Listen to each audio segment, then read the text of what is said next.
nyina so enti momfa saa World Cup platform we engina so na momfa sell mo ho na no ka be the goalkeeper Wozinga we over 40 years after now no municipal match in the 4 years move from 50,000 to and 6 million and pay 9 million. Just imagine we bet me did who na busu ko so mbewu and you go relax no they should be motivated. Yes, a foot to no mudi to munjai because when you work up platform no be na too far right mate enti ne be say 1-0 against Panama. Oh, okay. 1-0 against Panama. Yeah, that's it. The tactical man Ocean was 1-0 against. The tactical man Ocean no okay say 1-0 against Panama.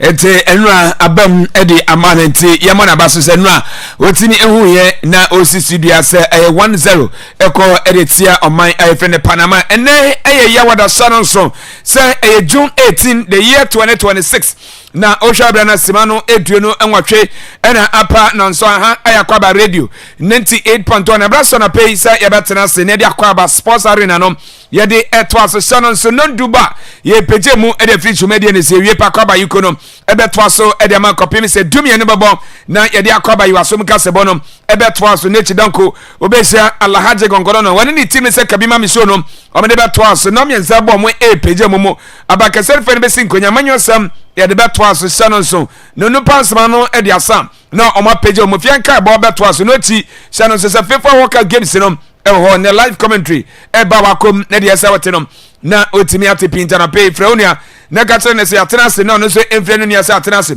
na on fa na fini to Akwaaba radio 98.2 team ni nyina yesi enkonya na pay na tumedie no yede ebrel obekọ ye YouTube o Akwaaba 98.1 on YouTube Akwaaba 98.1 oduwa na abomodian na otimi ala kene kama edema o ya na oja comments egu na wa miase na social na wakada kire onion so no so ensa sere be na pay ya betra sensama wodo a yede ebenum obenye bi etie no nye bi ahwem na wa kire na adwene kama so etimi edafa enu se edan checha no sensampom oko TikTok na Akwaaba 98.1 Akwaaba 98.1 FM and so kwa show no your live oba konya bi na wa hwe ana face so okwa Facebook na ya kwasha link na to so kwa sisi eno Akwaaba 98.1 Akwaaba 98.1 saso na Akwaaba 98.1 FM Akwaaba 98.1 FM ehon nyina kwa link ya bomodia etimi asha to ayi so kwa obetimi akobo so na onye bia hwe ana face Akwaaba radio brekum ehon nyina no ya bomodia etimi asha link na to so kwa sisi odu so na so boss wa obenya ya hwe na nkomo bia kache bia no na ye no etimi edi ana afi so online radio ni Akwaaba 98.1 online radio Akwaaba 98.1 ana afi so kama intini ni so Akwaaba radio 98.1 Akwaaba radio 98.1 ana afi so betimi ko Play Store no wa ko download ya app na si Akwaaba radio 98.1 FM Akwaaba radio 98.1 FM wanyina kwa show no betimi ko nya bi na ozo atimi akira wadwene wanya bi etie na nsama hore ise ewo mu bi abra no a World Cup games ahoro etime koso no na ozo etime akira wadwene so etime ede afa X ne Akwaaba 981 X ne Akwaaba 981 ana face Instagram ne se Akwaaba 98.1 Akwaaba 98.1 na wanyina kwa kwa bia keche bia no obetime ede afa o message sena ka no betime da fa 0242 020208 0242 020208 0207 5730 030207 573003 say your WhatsApp and answer normal messages no obetimi eda from the pam nyina ye bekenkan etimi eda man channel so tim nyina trase e wo fia semasom for Mr. Bonam e wo fia Sasana Hussein Adam sa ha the tactical man Ocean Abenkwame omanyina e wo fia se Richmond Adarment show no okopiemo e YouTube ano Akwaaba 98.1 Akwaaba 98.1 Adarment show no ye live oba konya bi na so timi ahwe ana face okwa Facebook account na eno so timi a link na to a eno so call na cho ko boss abetimi adwane na so show no so na so timi anya bi ahwe na so achewa adwane kama so etimi eda family edi Kofi Adukpo de tagwane ne ensama ho de di ebre no ye bewure mu ewa mananim na yakodi nkomo ho na amananim samra FIFA World Cup no shano se eno de 6 games no yetimi ayi ni nyina etimi ede free wo wi a eno games a ho de course ye wie ye no Shano se sample pre-match conference awura tuma koso ano aye post-match conference rather etimi akoso ama coaches aso the players no oba dey even come up e won sem obeti enano pay e wo show no so sanso and day 7 no and then and they say start e was second round ma ye hwe nim sem ebetimi abaso eno aye world cup e koso Mexico Canada sanso and US of A ne nyina aye nsama no pay bona ababona wode ebra sanosom za pre-match conference awuro I say koso efa ne games no ya de wonsam ya de be emam na amfe so nkoman ketenkete koso waka pressing ya no anope bona bona wode ebro e Akwaaba radio 98.1 sano so eno say edan chan summer transfer no ese jama so asesese manfoni abre e person is awuro ya sere bia e betimi abo amona after world cup no ye start major list no omo teams no awonde timi abam na ometimi aboni ne nyina ayen koma no pay ya bobona ye de ebro e Akwaaba radio 98.1 sano so ye wi amana ne nsam na Hussein Ocean AC nkonyam ye de nkyeremu no ebeto aso na ye wi nkyeremu no wi se kukro ni atese fie afisam no the senior national team the Black Stars of Ghana no aye boy first game USA Canada Mexico abra World Cup no ekoso 90.5 Ghana etimi enyago etimi agina so aman 3 points no yes etimi aka na ye wie game no coach Carlos Correa zedin komo den sam ene so da tudwa abra ye start game no na ma ye din dia mai na second half obeto to niam na 90.5 Ghana etimi enyago na gina so amanya 3 points no ye de monsem ye de ba ma enano pay sa so na Benjamin Asare won so din komo etimi e da fa no akensi e course abra na atiziki praye na obeda go post no na wie ye na 3 points no etimi akọ edema online no ene so nsam obeti enano pay e wo show no so e Akwaaba radio 98.1 na face on command ketenkita Kenya e fa no Ghana match ye boy ye de nsam ye de ba ma eno before the game no president his excellency John Dramani Mahama or the nsam bi etudwa e de ma boys no na no pay be di nkomoni ahwe so far say no na tibe boy no so kan bi e ma boys etime nya hondim na wie na nkumdie no etime ekọ de man na ahonsam obeti ena no pay na de esa wo kire wadwene fa de no na oso etime e de ban 7 doso ana no pay ye de bro wo de ne sempo beje bre na waja kwanyam na wakarate oni ase yatrase na ono sam frenu ni ase yatrase na on fa na feed into Akwaaba radio 98.2 abra steam ni nyina yesin kwanya no pay na jumedie no ye de bra shesha no enya asem ketokra sana so bana eba na amana ninsem wetimi edama namum nyuma kobi madaroma na no pay o ma ekure mu a wote nka se ye de Akwaaba sports arena no ye de eto aso sana so ke fosu Akwaaba enterprise wasemi nka sebra adanse ne ma papa na bra na be jude wo be wie no nansa pepepe fiero no waye bi e ba sa wo da tam open e se wo sore ntebo mo de ne bra wo ba ye tofo ana ese ye de ma saso ana Dr. Owusu Ocha Herbal Center number 1 Herbal Center e okroma obi bia giratum fa ya de kodano e obrekum man ne park ne chope na wanye ofeso na o maudru na sentimi entu emfamfiri mum saso ana K Lovet Company Limited K Lovet Company Limited no e bia ai se prepaid power no opebi atwa oba wonsa e kan tempase network ni tane na so nte oba wonche partner ko sa baba de na be chiudie na ko wisu ana afeso Graceland Hardware Aluminium Sasra Glass Company Limited seven kanche sebra na be ja dance ne ma papa bi A to Z ne nyina wonsa e ka bi sanon so sampo ba niama no emfa ne sika kura obenya odiem na ofie na usino wode akowie eno eye Graceland no saso na fridge Dr. Donto is over being office breakum da wakwa so alla wajanso baby madam freezer iron store no fridge no obetimi aso da kwa obejo first obetimi repair no kama e da ma so wontimi nso mfa nkwa waseme nka nchota wo de frɛ no baby awo bia baba na fridge no oba be sese ni kama etimi e da ma saso na Boarek enterprise same nka nche sebra rabeje mo asichire saso na Tito Mantis anwa hodo na ko no bi nedi na ko tubi koto ebetimi abo modi we yeba kran same nka nche se wo mo edi nupa bedwa so ayi se yara wo pira ni se sa kopie mo e obrekum danya kwakwan so channel so sample o Dr. Mosifie wa wodua wonse e kano yade bia wo subia no obetimi to ase kama etimi e de masaso na Dr. Techi Herbal Center wasi eniwo yade de sa osan ho a wanhwa ne wani no ankohuna de bi bra na yema odrem na ediko mu sede be wani no ha ho na wo so betimi ayi ni nyina etimi e de free so Remedy Dental Clinic osebra ye behwe onum na ha obi wonum bia sa ha no etimi ayi de free sede be pampa na free onum ba no etimi ayi hwam kama etimi e de mam sharon so eno se edan chen uboma na kopiemo ewon sefufra skyball ho semen kancha sebra ensuo no ye na esebetibetu ne kama etimi ede ama abra isemfo nso bia nyede emba ho ana afeso sano so se uremo ewon sefufra na faith travel consult o semen kancha sebra ye de we etu kan ubakoda somdwe kwase how bia no we say etu kom ana afeso ransma danta clinic semen kancha sebra na ye hwe wanum na fortu bia wanum bia no ye so Ghana go ne baye ohwe tie ma manfo tie mu na manfo na anije na manfo mfa ho ho so onu munye hwema wontimi nye sa de bi bo mode ne bra na hwe wanum na ha obi wonu bi yentimi enyimfro enu se edanche krabaf 84 enterprise o se ben kancha se bra na beji chana do su bi sa so take do su bi ana fe so mo so na pa na nyina benya bi e de free krabaf 84 enterprise kone ko tubi ne koton na nya sika bebre enu se edanche suma raba se ben kancha se bra ye ne we esi nkonya akwafo lo nsuro wo se be kabi obewie no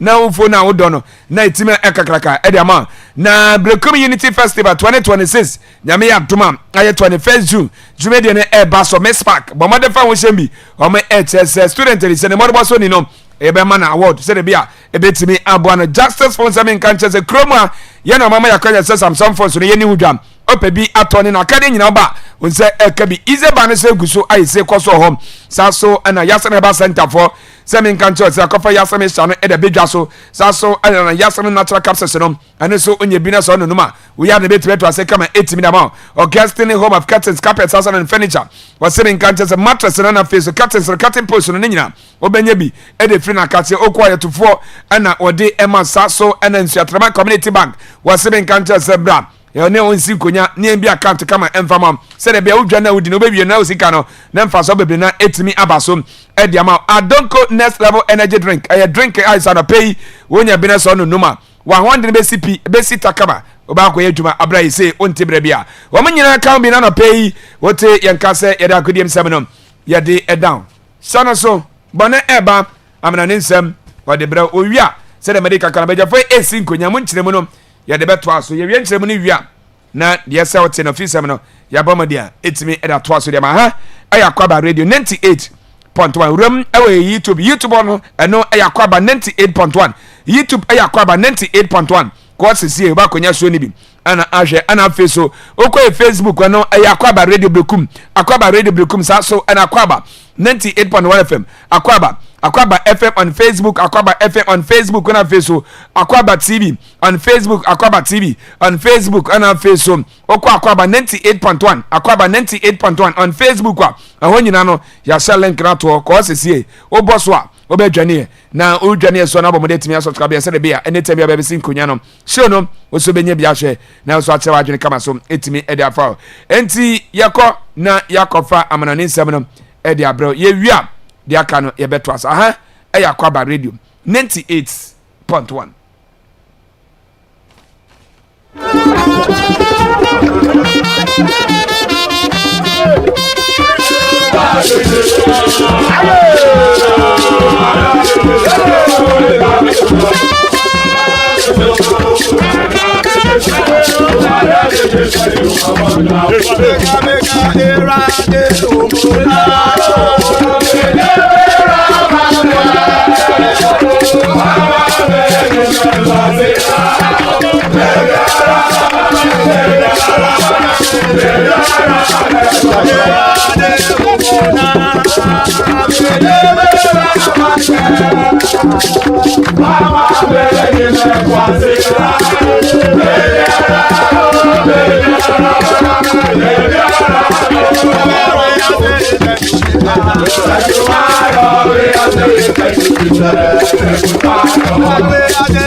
Another pain so a brassian so say ye ramuna amonanin sama yen sakano yademamo ewa Akwaaba 98.1 so na sanye enyema sia kono de te anisa enro ni je no ama yen nyina yen voice aye bibia ho enti sa no pai utie ni say afa ne sabi kwasa no a Ghana ni je ne ntiamu no ama say your voice no aye bibia medical team no etuti kama pa enye easy Dr. Richmond ene wo mo maka no air support nemom bi before that no mame fanto anim say ene anigi sam aba enti uko Facebook no so a ubenya radio no ahwe e honom eye Akwaaba radio on Facebook, Akwaaba 98.1 and Akwaaba TV on Facebook no so ntibomadia say obekon lafe wonso akwa game ni bi and as akwa show no on YouTube no eye Akwaaba 98.1 uko TikTok and as Instagram X and Twitter so honum stream live honum a enye isekwa uko tuning and online so and ano pai show no stream our papia here dey ensem na eba so mo asedan and yade ema nyuma komu kwase a and ano pai yade mo Maya Chemist Limited wo mo ekwase ten a ano pai yade mo ewura mu ewon performance fosu ya company limited Akwaaba Lodge ekan bi original anti-barbering saloon afesi woman limited WS Burton and CBJ wo mo mobile app no enso eba adwuma ye pa and Adford Frozen Foods wey enyuma kwa wo mo ekwase na ano pai yade mo eko performance na kofi yewie ni sa no na ya shan samana say had ya feed the FIFA World Cup eguswa ekoso USA ene mpetem no enra games ni bi etimi ekoso amaya bo round 1 at the group stages no ewie Portugal group K no enwa wo mo ene DR Congo ebo 1-1 draw abronte finish João Neves ene enya first goal in that game ema the Portuguese national team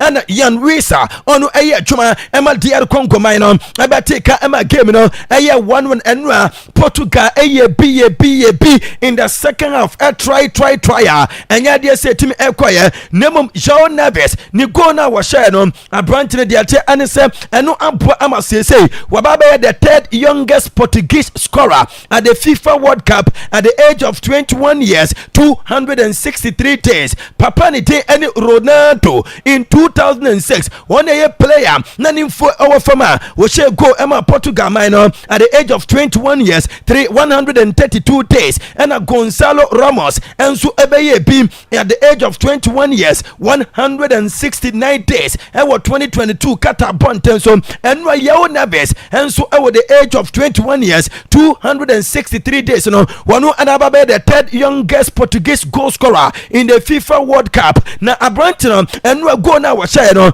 and was say what dedicated the winning goal and I say what dedicated goal no at the amount me late mother na chasade mame and so atwene ni arabanya go na wa share no what the kind no na friends no what that assessor wo no eba asase so or say I know my mother is always with me, and that is why I pointed my finger to the stars. My first World Cup goal. This one is for her. And no summer. A brand finish João Neves. One so attitude, but the coffee and a brantana energy player of the match award no in that particular game. Nemum Yan Wisa, Ababaye DR Congo first ever player to score a goal at FIFA Club World Cup for them. Utimuse anu dinye papa at the end of the first half of the year. Na the Leopards of DR Congo wamu ayed 1-1 ewo and no ana branch from the Yan Wisa as we were brave. It is a huge source of pride to score the first goal for DR Congo in a World Cup in tia branch no and chese na nia chia broso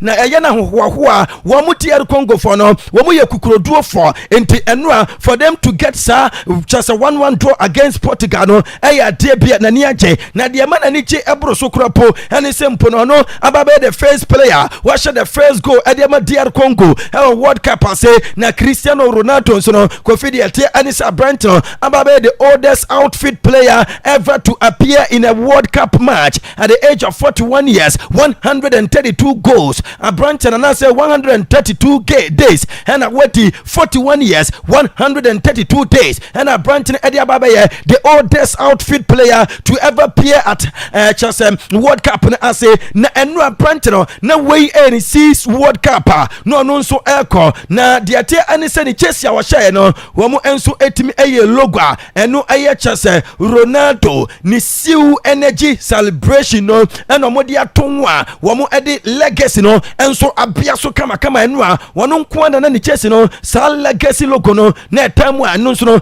eye ne siu celebration no ena chese eda wonum na nso Brantino eno diate anise entimi ankoye woka World Cup dia Ronaldo entimi Emma World Cup no wabɔ 23 games in the World Cup abrant no 17 matches emu bianu a wetimi ahye goal only 6 games pe and abrant no etimi anya goal se wo mu enti out of the 23 matches wabɔ our World Cup no emu 6 pe and wetimi ahye goal e wo mu and emu 17 there abrant no entimi anya goal enu a wabɔ 90 minutes touches na wonya no na ye just 25 na already everyone wanya goal wanya assist wanya shot on target wentimi and dribble and twin player ba kumpo afa key pass mpono wentimi ama ba ko madiki aka cho say appoint na no wanya 25 touches na over passing accuracy na ye 90% wanya 19 out of 21 and a grounds draw no wanya 0 out of 0 area draws no wanya 2 out of 3 and a possession loss no bon bedin one premier nsa ema ni nyina branch no etimi elusu ya eno enso aya 3 possession loss in that game throughout the 90 minutes na Cristiano Ronaldo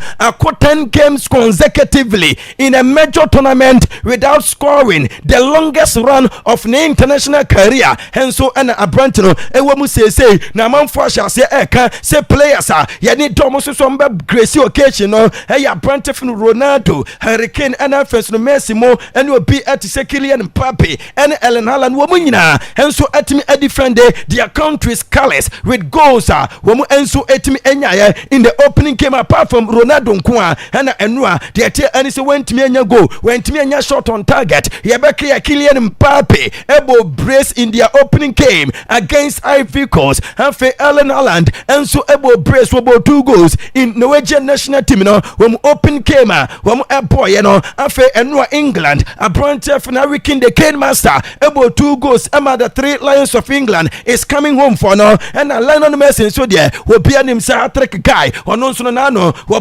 hat-trick emo mayanite any Argentina in their game against Algeria enwa konimo Ronaldo enkonko starte ema Portugal emo fu na India wanya shot on target nempo watimi anya goal eno ana Ronaldo say we didn't miss anything today, this is football, we could have won and we could have lost not just say enwa no amfibi bia ana say bibia no a etimi ayira wo mo sana football etie enka enwa no wombetimi adim kunim at the same time so no wombetimi adim kukuo na abranch na eka sansam no and wasande to Instagram say where you opening game afei anoma shase enti supporters ni enya botre ema the Portuguese national team nyama abekoso ye edi amomo in their next matches but Roberto Martinez say it makes no sense at all to take off Ronaldo, who is the best scorer in the history of football, off the field when we were looking for goals. And no, I am Sama Abrantia, Cristiano Ronaldo, no, I am captain Emma Portugal, no,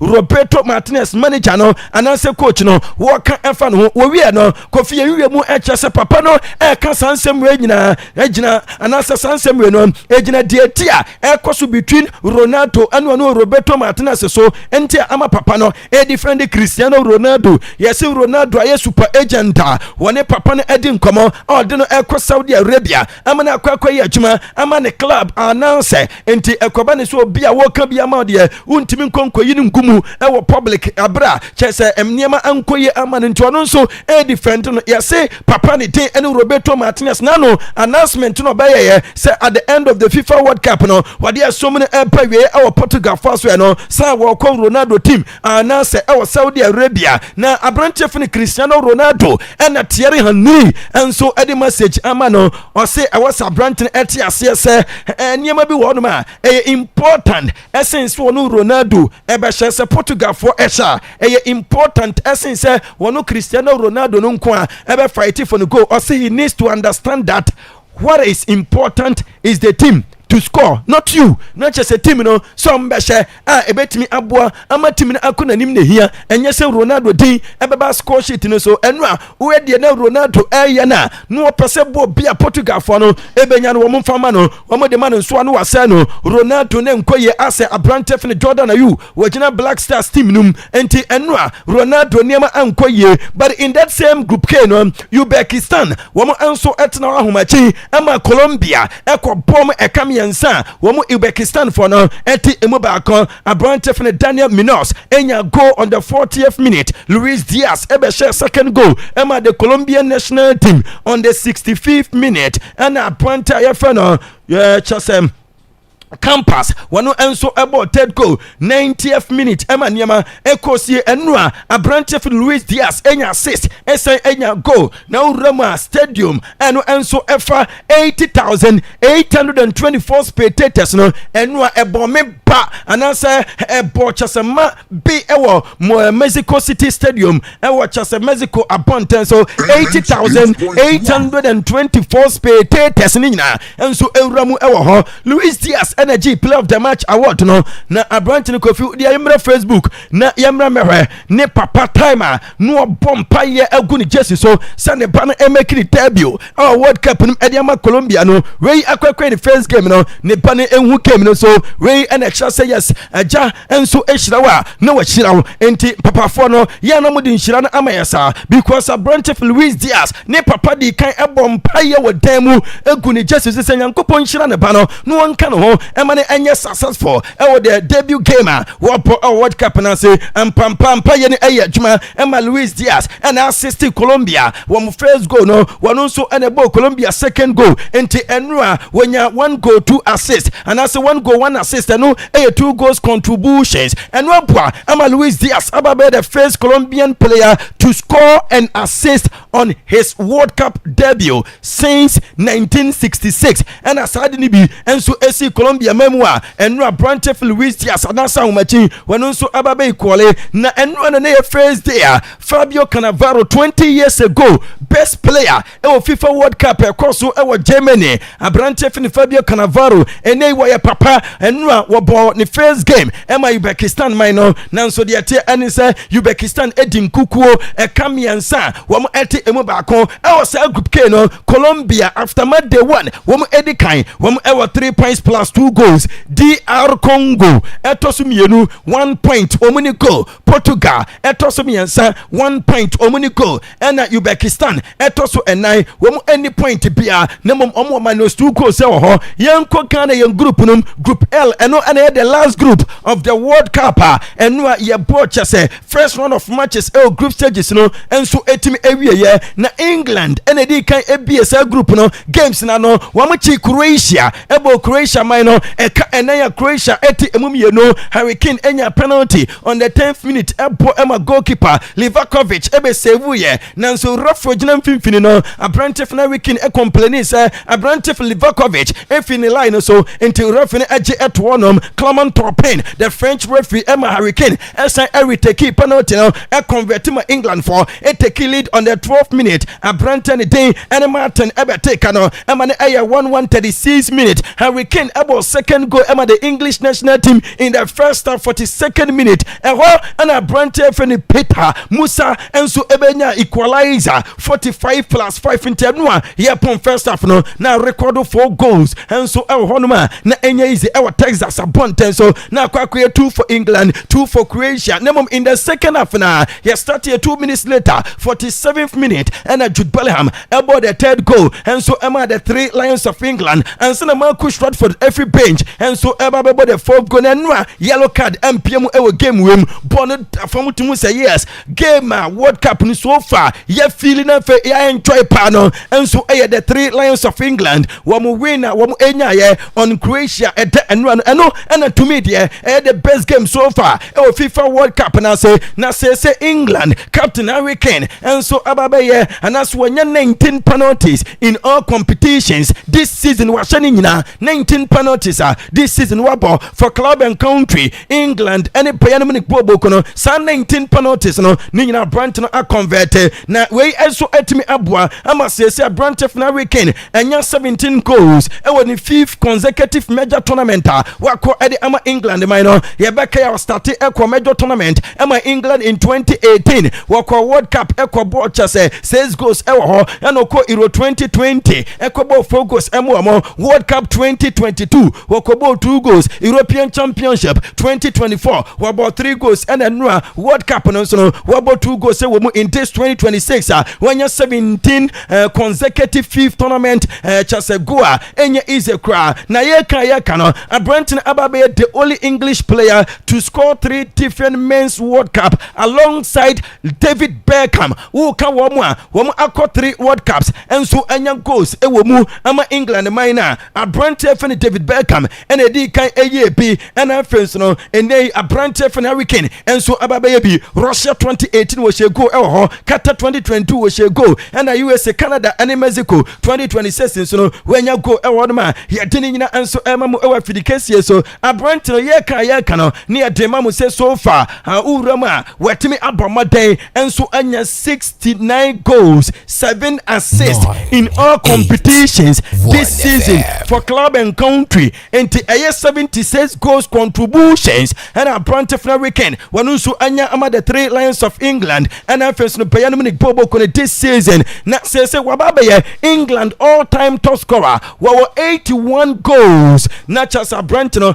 extended telling no we yet time with the bedroom 100 because baby on them any course na washana anu edin watwe when Rooney mu about be chasa 30 goals anu edin ye pa when Rooney at the second wa 53 goals and papa ni thing any say Bobby Charlton and so atosomi and 49 goals afa Gary Lineker and so anya 48 goals on ma yetini nyina emamu enano pay ewa Akwaaba 98.1 so yegu say den samen ema tiefo no kofi ma memfan to tiefo nim say Jude Bellingham ababe the youngest European and also the youngest European to play in 4 different men's major tournament nacha say player wano enso emfie ewo fama wo free Europa wako men's tournament no 4 different nacha say enye easy kra na Hurricane apo Jude Bellingham abaso was a Brenton third goal na watch ema the English national team no sure say yes was scoring ability and a great finish was so attire sanyama no e training grounds and Brenton there will be him say we ready on Jude Bellingham no so I ready so bapwa ama the English national team net me akon anim eno ensama Hurricane enso editor efra Brenton team and Jude Bellingham ho yeka no Ivan Perisic enso ababe the only second player to register an assist at 4 different World Cup tournament not just equally Lionel Messi one also the record say 4 different World Cup tournament no one also I assist ewomo Luka Modric and so upon the 5th World Cup tournament we last tournament World Cup num e the ama Croatia minor England Brenton Jude Bellingham so far Brenton and so anya 7 international goals and 4 of them no and so a major tournament asia a Brenton a tournament player on him say England for no and one more 4-2 win no the first time one more abo World Cup match and winning 4-2 a free 1966 ever one more share final game 80 West Germany 4-2 no England embo World Cup game enya score liar a win 4-2 embo moda into enwa win no and so the first time in 1966 and I no pay yedina emma no ana Thomas Tuchel onu a coach emma England minor say enwa who Croatia for no adwuma mo ye in the first half na can be actually say we mo bo a strong opponent now for them to get the first win no idea bia we mani agye ho nemum bre ebamu woni de anytime piano wo pebre ansana even kwapo no nkurumde ne nsa betimi aka ne nsa betimi aka o see we were exalted and I love an exalted team and no I ensema papa ne den and so any Thomas Tuchel what they to was say na wo mo to so prepare for their next game edi wo manim na yate say Thomas Tuchel confront to a Brenton Jordan Pickford for the poor decision will take here Emma Bono and so etim efi ni nine so Emma Croatia for no and so etim enya chase go Emma game no and so ekoye equal abra na chase ya bo first half no nemo mo wi an ya say was a confront guy no e bona ba so say wa ya de pa so etimi abrama England man no and so etimi edim kunim na we England enwa we starting lineup na ya Jordan Pickford in goal post Rhys James, John Stones, Ezri Konza, Abrante Nico O'Reilly, Declan Rice, Elliot Anderson, Noni Madueke, Jude Bellingham, Anthony Gordon, and Harry Kane. I am Rente Edubakwa. When we start a game, Emma the 3 Lions of England, and a Jude Tobacco, na Ghana ni Bia ready, no Bia prepared for the Black Stars of Ghana, and of course the Black Stars of Ghana lifted the flag of Ghana high. Toronto Stadium and Ontario, Canada, Bonten, so Toronto and an impetum, Carib Renchi, Ono Efi Bechemino, Wano and Etimi Ebo, Gono Emma, the Black Stars of Ghana, Eba 90+5, na 90 minutes in Soya, Emma Refi, at the 6 minutes at so, na Panama for not dominated first half, no, second half, no, so no Monsa Tire, so, Nanso, Papa de Day and Carlos Curias, changes, Jordan, Mu Efri Mu, Emma Crying, Emma Branchef and Brandon Thomas Asante, Kamal Din Sulemana, and the Prince Adukabina Sampenino, Ebe Rubuno, Utumusana Ghana, Timina I strong enough, and to Brandon Thomas Asante, Enya Bo, Echu Remu Awaso, Efa Bonnie, the rap penalty books room, will place here now when Bechemia Branta, Nede and the Calip Renji, and so Ejonoma, Wakabon, Etumuntianwa, Ghana Bob Minor, Edin Kunim Ekabakwa, Panama, Womo Entimiante. Mensah, risky ball into the middle of the pitch, but it is gathered by Ghana. Semenyo got support on his outside here. Asante, he's got away from his man, he's into the area. Thomas Asante, it's a great layup, and what a finish that is from Urinchi. What a moment for the Black Stars. Urinchi surely with the winner. Supporters can't believe it. The Black Stars celebrate a huge moment at this World Cup. Oh, it's excellent. And it's Urinchi, the man himself, who starts off the attack into Semenyo. He just flicks it around the corner. Thomas Asante using all his pace just to get by the defender and puts a beautiful ball across the 6-yard box for Urinchi, who just can't. Branton Day and a Carib Irenchi and I bought the winning goal. Emma the Black Stars of Ghana and Ghana, you didn't cream a Kabakwa Panama, I know. Woman to me, Drew Pepe, Ref will be at the 6 minutes out so on the 5th minute. Ghana share after natural say, Ref in the incident to be more CC. Emma did not travel air cover 10 minutes and yeah, bought over 10 minutes. And so our extra time and that's additional time. Now, dear, at the say, Urama, a Branton for Antoine Samano and UEFA and say where your FIFA technical study group no one at the player of the match award Emma no adia ba kwa na enwanwa and it's a branch of Antoine Semenyo yemu mu there and who ball our boy at the Black Stars of Ghana because what ball be 20 minutes first 20 minutes na branch of Antoine Semenyo na 9 enka ball enti eya say enwa ye pon came no and agi player of the match abra Calip Renji and so our but enwa restarted lineup coach Carlos Curias and so at started Emma the Black Stars of Ghana na say enanet here Lawrence Atizigi no a goalkeeper Gideon Mensah Jerome Opoku Jonas Ajete Marvin Sanaya Elisha Usu Karib Irenchi the goal scorer Abrante Antoine Semenyo Jordan Ayu Enos Nyama and Kamal Din Sulemana we am rente Edba Kwenwa one started game Emma the Black Stars of Ghana and I know pay didn't Emma mo nemum the this first half in the incident any saves Lawrence Atizigi Emma Branton epic injury and the second half the Eba start and a hassle for goalkeeper Benjamin Asare and so Ebe Lawrence Atizigi and no Abua Ama says Branton for Benjamin Asare about the first goalkeeper from Ghana Premier League to play FIFA World Cup game and the Ghana Premier League goalkeeper Bianua one also about World Cup game and so at the Black Stars of Ghana now say even different team na Calip Renji Abranton so diatea and it says Urama one also ababa history maker wababa the World Cup history player one also say no the youngest ever player to score a match winning goal in stoppage time for a team at the age of 20 years 153 days and the Oka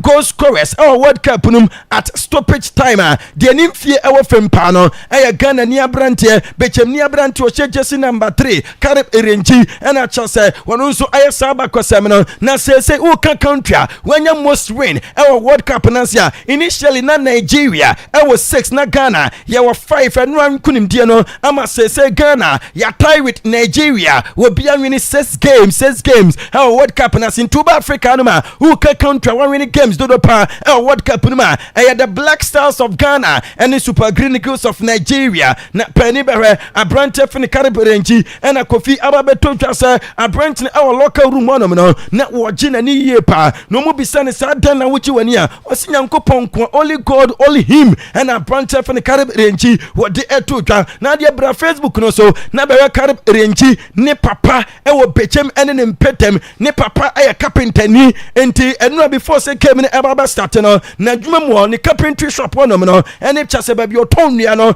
light pole bi si wo ana chase wa print ne ba no ni poster kese pa ana chase ni mfonyi ne eboso a wode abo chase light pole no a wono nso ede celebrate ne ba no enti enu before they came no na Karib Erenji bechem ni abrante no enso papa amount a photo of ne son no e ne workshop a wode support to abrante ne tutimu say abrante fin Luis Diaz ne papa ebon paye ema before the game ema enu wenya goal enya assist ni debut World Cup game enu Karib Erenji Ghana ni abrante ofi bechem no wono nso ne papa ede ne support no ema no abra na ne ba no ebo ne first World Cup game na enya ise na enu atama go no tomu no de tie ene se uramu o Toronto abonten so a Ghana supporters o mu Toronto no Kofi na ni je no ano ehye pa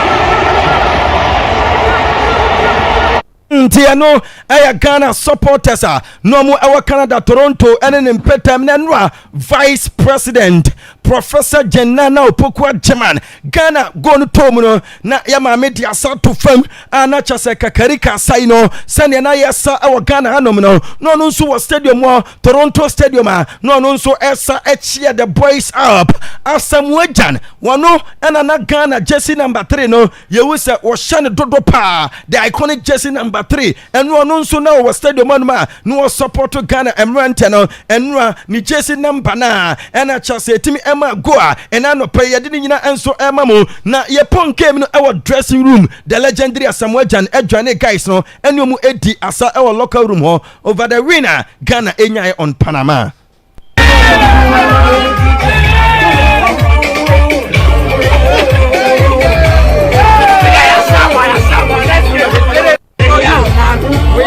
Enti Asamoah Chan and the Black Stars of Ghana players no and yet so wo Germany very difficult game tonight or see we just need to be patient. I think we defended well. We know they will be or see they will be tried. That is the most important thing. The fans should keep staying positive. We will do our best to make something special. And no I Ghana captain Abrante Fini Jordan Ayu and what this San Seven Air Tuja na Carlos Curios and so any players no echo da supporters na say after the game na enya easy kwa wedding come oso obunim say na ebe sofa nemum no krepa and say wobuko game num so omokwa fighting like warriors and am pampa so no omokwa fighting like warriors was mu taking control e game num step by step and no enso etimi edi go ebre wo mo or say to win at this level you must sacrifice a win at this World Cup. It is very expensive and no summer papa ni dey any Carlos Kuros what they etuja. Coach, congratulations. How did the game go for you? First was to know how to suffer. We battle like warriors. After we come back like great players and we won the game with the brains. Right. Fighting and brains. The first half didn't go well for you. The second half, what did you tell them? What did you tell them? First half was to suffer against a great team. They know how to play, they know how to do things. We knew that they will control the game. But step by step, this is what was our strategy, to let them come and start to make the control until we score. Because this is the way to win all the time. Enti coach Carlos Kuria sono ejinamu Emma the Black Stars of Ghana no de sansamene to Janesia Ghana konfo nyina ne asofofo nyina no mo pompa ya na de Ewura Stadium supporter bia wa hyehye no wote se konfo no enye ise kura timu se no anu otu Paula nya powder pa ana na no anu otu e stadium no ma cameras e capture no na dru papi na Black Stars of Ghana supporters ne mrofo nyina wo mo e support ye wo mo nim ta pa menka na da sa menka sa Ghana nso edure so a girls ne beba aba beti anim na so far we Ghana emma enu anu obu wo stadium no ma kofi efe papa wo de hwe girls miensan we kwan na enu a no masi afa so hye Ghana jersey what ase we eye jersey efe na Ghana emma no wo mo no funu hye dan soso nanso eye nkurukuruan kama esisi wo no ma wo mo de te Ghana ni meda enu a we ge ya wo shamfinfini kwawa enema na sia pompe kama ene de ogina ni nsabenkum so ene ni fana otimu say yes enu na Ghana emma no so ama stadium anum a bright year pa no for ne DSS World Cup we dey ase ya can say no for World Cup because supporters no ba and wo mo pa stadium a wo mo pompe wo mo no for ne kama pa but Ghana for ne ye de no enhye da enso so sa nemum efe akono ai na no pay over Facebook no so a wo benya bia hwe na de enkonkoro ma ya ne din ane DR Congo wo mo so girls ne baye wo mo so hu twa papa wo mo so pompe wo mo de no ete say Ghana emma no na urama Panama ladies no ane Portugal fons no wo mo e baye na enye ize cry na no pay ye de ne nyina enso e kyerem England ladies no wo mo so e wo mo nti World Cup na se no girls na ama World Cup stadium aye fe emema no so ani agintanya wo ma say every game bia no go etimi epiem apart from Keved and after so Spain match no na eye game nko a entimi produce go enti yese no for na boa ama go say flow because we player na to any restance room na ra de ne say boy yire wa oni bibia say obeto atena e de ama wo man ti Colombia fo nyina enso e de nice ladies e ba ya e na no pay ye de nyina e ma mo na wo call group Ella eno eye Ghana yen group na say after match day 1 England edikan wo mo e 3 points plus 2 goals the Black Stars of Ghana etosum yo 3 points plus 1 Panama eda teda wo mo ni point bia minus 1 goal and Croatia enso eda forfa wo mo so any point bia minus 2 goals e wo ho na ye ka no ma me mfa nto atie for nim say Nyankopon nya adoma the Black Stars of Ghana ye wo game ebo Nyankopon nya adoma Tuesday 23rd of June and dey be koso entem 8 p.m. ye ni England and Akwaaba na feel on the 27th no ye ni Croatia fonso Akwaaba na say no yes African teams no so far at the World Cup Mexico South Africa 2-0 Brazil enso any Morocco about 1-1 and Ivory Coast Ecuador 1-0 Sweden Tunisia 5-1 Spain and Keved about 0-0 draw Egypt and Belgium about 1-1 draw France Senegal and Argentina Algeria 3-0 Portugal and DR Congo about 1-1 and Ghana ya winning. Now so far after the round 1 our group stages no when the tournament started on the 11th and 19th July now ya 18th yes 18th until 18th July but US one man and 18th yes of course 18th now the TNSM ya bought 24 matches no yenya 75 goals. And that means every game piano yenya 3 or more. So far 24 matches no supporters are akono attendance 1,572,584 spectators in a game piano yetimi enya 65,524 Messi and about goals e was for 3 goals na the atene say urama Nyankopon adoma ene Czech Republic 4 p.m. in South Africa. That means second round of games group stages no started ene na omaya ni any Czech Republic any South Africa about 4 p.m. area yebeko group B Switzerland womo any Bosnia and Herzegovina about 7 p.m. na for Canada and so any Qatar about 10 p.m. ochna no be ba why enti yeda se pass ODSC enti bona na otene kasa me no ni sem ODSC Hussein Atenase yedi nchiremu no ebro na no chi wia de aka na yatoa so e de ma Hussein good morning. Good morning. Bibia bako. Kofi bibia ye bako pa. Yaba. Yaba so de ni. Ni yaba. Okay. Yo eni ma yentie wa yaba. Okay. Kofi yentia obia once again. Enra ni December Ghana. We won. And we will talk about it. Yeah. Because we had a plan. Ni nim de ye koye. Okay. Muda. Yen kwa mana ne first. Yen kwa mana ne first. Hwe. No krapa ne say. Messi hat-trick no truly affected Cristiano Ronaldo. Samum. Ane. On the field of play. Before the game no krebe koso no. All the eyeballs were on him. And a lot of people were waiting to see the Cristiano Ronaldo ebeye on the field of play. In fact, you could feel his frustration on the field of play. Time na onye goal no, not say team na enche goal, but onunu enye goal no. The reactions and wanting to do everything to make sure say obeche goal. And I understand. Let's be very honest.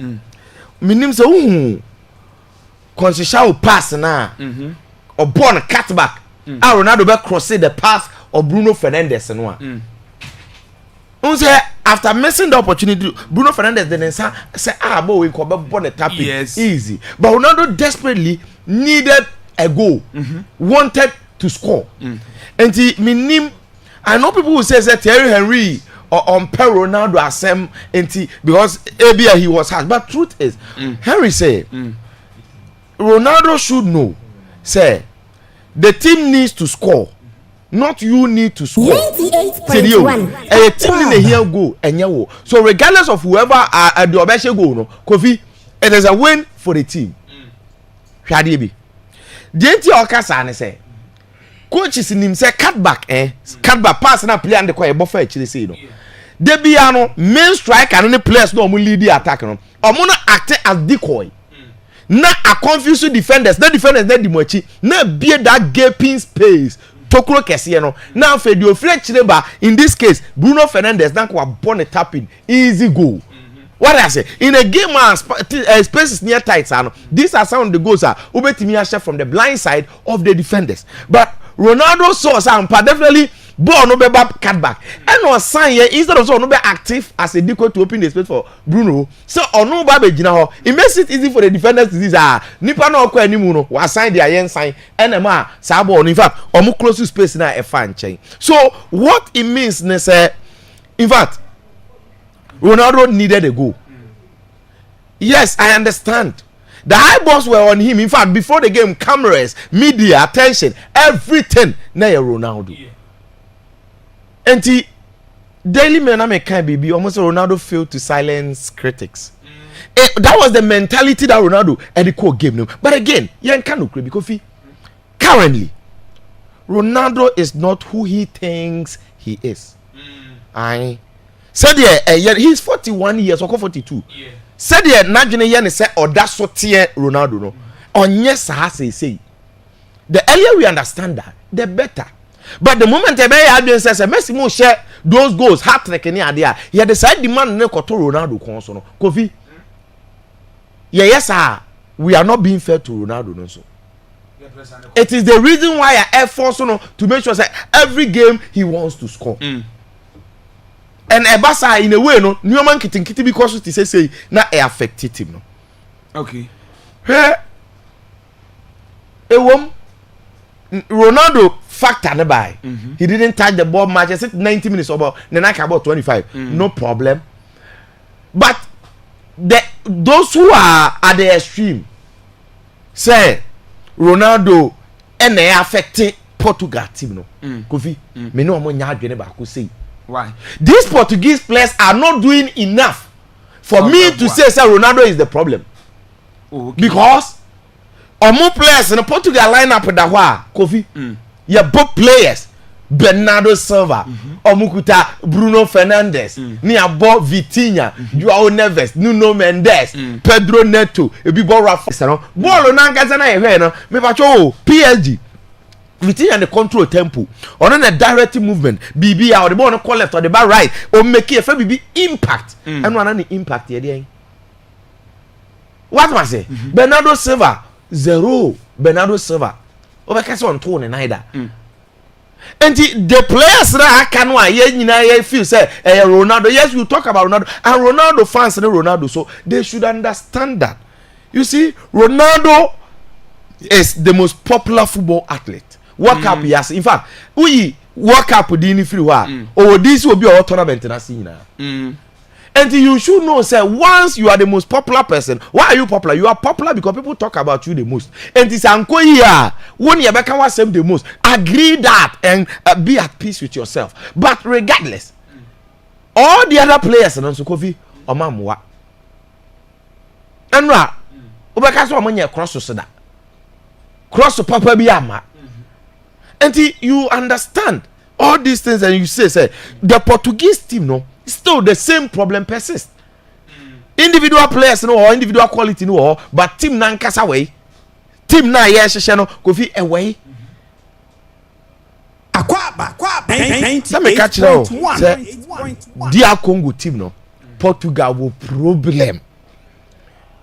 And me assure say for those that watch us in the morning and run agree after watching the game because me catch on say omo team, omo coach Sebastian de Saberi, wa coach African Terry Nache. He understands this Portuguese Congolese team and on him what they were about to face. Portugal, and you need to put up your A game. You cannot match them in terms of possession, individual quality. So make sure say you stay compact, tactically disciplined, and resolute. Amanya foul, to say Kevin in Spain, no, that be yenya foul basa. But then, or defending in 5.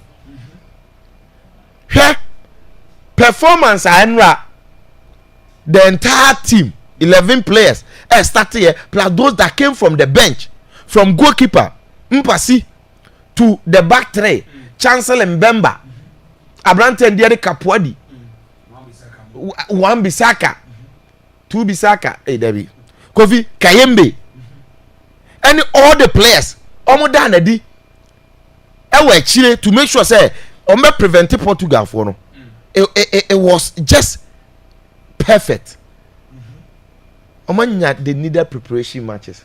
I cited that example. Say, Oma for matches enough. Walk up no crack no. After say on common Senegal 2-0. I qualify Senegal betete. Bubu omo stadium nkonya e de won kopie mu playoff. Yes. Omo share Cameroon there. Omo ko share Nigeria. Nigeria amba World Cup. So okay. Good. Omo to aso ko share Jamaica with Mexico. Yes. Abo into World Cup preparation no. Asa offer omo plus friendly matches. AFCON omo do quarter finals. And they've played a couple of games to build and understand omo and no dey abedu and nipa ba ko let team ne die friend Cedric Bakambu no ho fefefe wa die ne ti o say chance ni nyina Ismail Assar no so aba ho no but we sir Kofi John Neves scored a very beautiful goal, a trait of Neves. Champions League I think he had 2 goals like that but who was against Bayern say corner aba na oni so yeti and now cross say the one lip say the ohri etimi ko wiem no ne wa shia ball no you have no idea and on the ball na share but then also African teams know what plan when they are playing against this opponent. They know say games is about points. I say unya. We make your calculations. Onya na just so be but o share dia o be bi ma beti. Because at least so per 1 point a free game no. I see e be pon no cry 1 point. And when they scored, we saw say the Sebastian Dasaberi ni team Congo for omo ba ni mu. Yes. Omo ba ni mu no omo so nya chance. Cross the by of course free space for Yuan Wissa. We are saying they are a top striker. Oko Newcastle and Newman Fire. Mbuemo had 20 goals before leaving Brentford. No, the partner. He had 19. Into Wissa, Nitino so anu edene. Bobo numbo ne say G. Sorry. O de nyare. Mo for the Tino South Africa ni. But obe the day. Amba. Wissa scored. In fact, we are talking about DR Congo now because of what they did. Mate. Now it became their only goal because this is a team 50 years remember World Cup and almost second ever World Cup ni almost share World Cup goal that so Wissa's goal about the first Congolese World Cup goal. Oh, okay. And the so what who say Kinshasa omukuromu oni ade almost celebrate here almost celebrate because there are certain draws it feels like a win back and there Dia Congo nyaye against Portugal no because guess what ene group ni highly open for omu Congo for no our next game is against Colombia and Uzbek. Yes. Now Colombia share Uzbekistan but bibia say between Colombia and Uzbekistan say Congo win back of course o ma target Uzbek What I say the Ghana de Panama high budget no. Also the Uzbek high budget. And to almost share cushion of no more. 4 points. Yes. What I say? Now pressure is on Portugal. Because look, Obia be share Uzbekistan. Enti Colombia share Uzbekistan. Enti Portugal share Uzbekistan.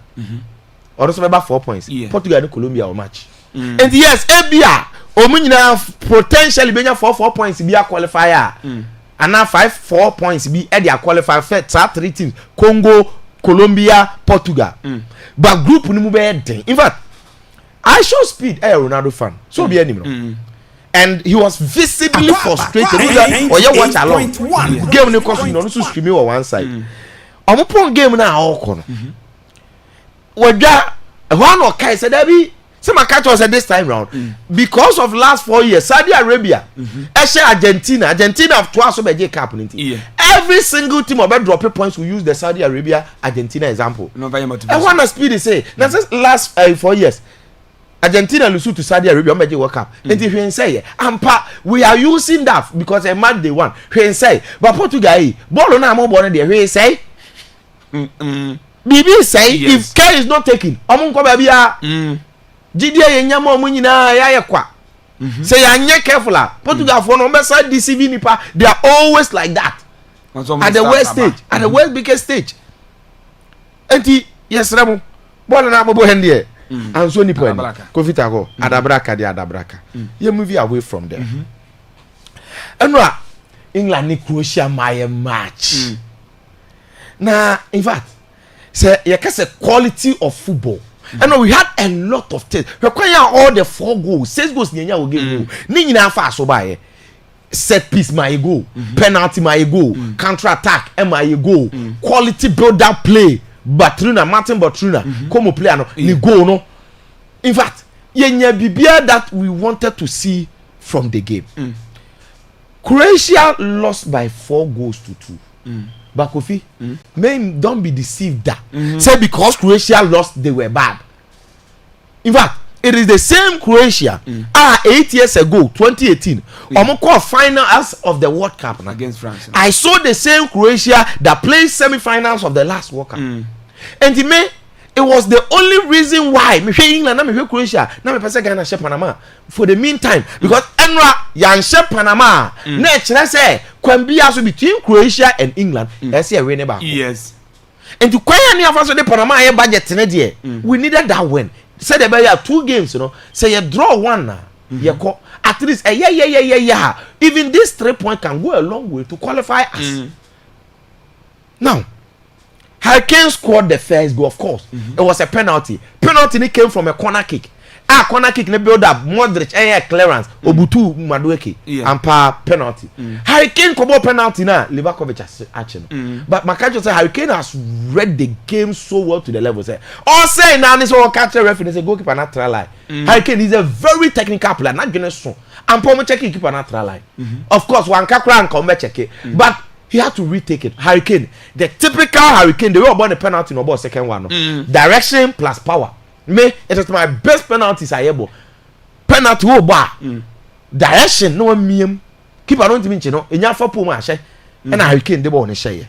Of course, the second goal. You see, Hurricane is so intelligent, and me only say Nyamia said that we share England for this striker because my brother for a while now. Everybody the foy Husky. Yes. Or the Husky. Almost striker. Apart from TV game, real life. It's the Hurricane banner waba England, all-time top scorer, the greatest striker in English history, plus everything. No, in fact, 2 goals and the second goal. No, or Sheda Kojina outside to say outside the penalty box on edge. Oh baby, said the Abeya Croatia for the on yet threat, but he knew the space he wanted to attack. That is how brilliant he is in the box. Okay. And he Susic Daddy Stanisic by a player. No? He was the guy that saw so much Jai Hurricane free. And when you're green and he wanted somebody to come and pick him up or share ball on what being himself. Obian attacking. Because Hurricane is so intelligent. The goals that he's scoring, Champions League, Mbappe go fine 15. But Hurricane share 14 goals. League was 36 goals. Overall this season, Hurricane was 60 goals. And for club and country, the kind of former top strikers no Ediaba say omo ye hu omo Europe Hurricane so the account now 2 goals unim say goalkeeper na ano be hye wo World Cup we because Obia was setting opponents a bit mama goals Mbappe wo 2 or match the bank Iraq Messi wo 3 or 2 matches the bank Austria move for kakra Jordan so the move for ye what I say Haaland we di ka hye 2 dada Haaland so ye Haaland Ronaldo won shebi but obey den ono so hwe ni Uzbekistan bi wom enti goalkeeper no eno so mu be de but then all the goals that England no na Croatia for tete if I can score the goal it was equalized by Martin Bartruna. Now people blame England for poor defensive organization but I will never blame them because it was a ball that they were going on an attack. Footballers are what attack here different from your defensive shape and a ball on a came into Bellingham who went for the duel now he lost it and to Amaji ball on pick up and then Susich who wanted to shoot inside the box so say Bartruna is coming no ball and Bartruna Aiba no Fabregas yes on the coaching or coaching wo Como enti Como players no almost share goals no on the pass the ball double number 10 short to Panyai goal the second goal omo the attacker and also the boy from Dallas on so ball the same stadium wa and on so ball na dey to atrem sa or the say Musa or the say Musa no share goal no but then in the second half Thomas Tuchel say omo call second half no catch the players and say enye se mo ahye 2 omo atinti me ba be complain na me be blame mo said the mark for the past 17 days any plan na ya hye no just calm down mama onye nervous go play our way the match them na we are going to win into aso no oma ehwo ye calm said be players ne be calm omo fa I understood the boy because ye more 5 minutes articles and free UK ba na do so and these boys no mo gina ma they feel the nerves say go kofa so ba England ball draw and now mo share ye fans everywhere unim say aside a coming home nyo no omo bobo no Dallas no be follow Dallas omo NFL team from Dallas Cowboys England winning ye nti the son and pay almost said Dallas Wow Boys. That's only Dallas Wow Boys instead of Cowboys. Who shall be fan, but who lose what? Asmatu. Missy Bellingham Akoki seen a girlfriend. On what throw her nefe nakon. My Bellingham Lusu no more ready. So they know them. Means what must say? They know them. And no more the second half. And Amobaye Jude Bellingham scored. You see. I will always say this, regardless of your opinion. Me say, in this English national team, apart from Harry Kane, nobody in the bit catch up say our talent. I surpass Jude Bellingham. Bellingham, he's had his issues. But me say, the last World Cup number, he scored the opening day, and then he scored another opening day, and performance now done. You know, he was everywhere, running, defending, and then on the box, he would defend it. Within the next seconds or opponent box or attack she go and he got to go as well midfield no so or box it as the main number in fact the goal no was a clear statement to Thomas Tuchel and not just Thomas Tuchel the critics now at large and a Marcus Rashford and Subenya another goal and of course Rashford ball I wanted him to score because Obamu no on share down convince maybe person started Anthony Gordon what I say yes so I wanted to see him score it and Rashford has put in the work so much that he needs a goal you say before the game never started Tuchel made some bold lineup that had a lot of questions because you're in the lineup now Madueke started Bukayo Saka who's in the English national team one of the players who are so well Saka yeah okay line up na Anthony Gordon started Marcus Rashford of course Komenu bench the lineup controversial number 10 or the Bellingham of course Obo O'Reilly and or dropping McGahey and or starting John Stones in Enzri Konsa and the other lineup in fact ni team ne dey here England team no our bench was first team okay and I understand say quality no do one you have to go with a very bold selection. Me admire the combo of the Declan Rice ne Elliot Anderson so much. You see Elliot Anderson me sure say omo team si pen no omo hwe no omo na be jap team so we ball no. Enti keep banana na enye Anymore, I yes, I'm now a mistakes. Oh, but Ocean team no because our bench in second half changes, you know. Omobaya they took control. Okay. The player that he brought. So Omomra game Saka, Rashford. I mean, and Sana Morgan Rogers, no cry everybody. Game this England for them, let's be very honest. They are among the favorites. Okay. And let's give Thomas Tuchel the benefit of the doubt. Yeah. Now, baby or no the team be drew. But he lose as he said, and he's still insisting say we should all judge him after the World Cup. Okay. Where we will get to. Yeah. For now, what we know, and it's a Tuesday. Ghana no more match. Yeah. We are going to face them.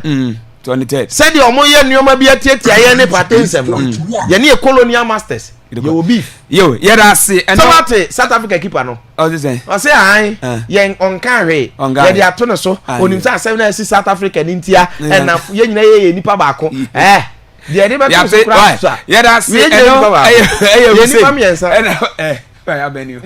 We say na tren ka sam na nsem odi ne chemu esinti ocean eba na otimi edine dia ma wo wia na yete asefie na Black Stars nkomo yetimi abedi anu a game course na wie ye no yetimi awe na match na 1-0 no ahon sempina awa yedi ebrel awa Akwaaba radio 98.20 ocean ya na quick anu a medical ka kire o se masa oba na odi ene edin awrem oh na odi ene edin awrem but otimi twentwa na ase a masa sala no be jai never tell. How could you? Now, because I'm very careful at it. Oh, yeah. Okay, then I say, so congratulations. Somebody can be challenged some more. Okay, 1-0. But when did you into enter? What do I say? Is a man I don't say, do you know? Oh, Castle. Yanko, Yanko, why? Yenti, mobile can send pina. Yenti, why? Yenti, ye. Yanchi for and I'm not paying.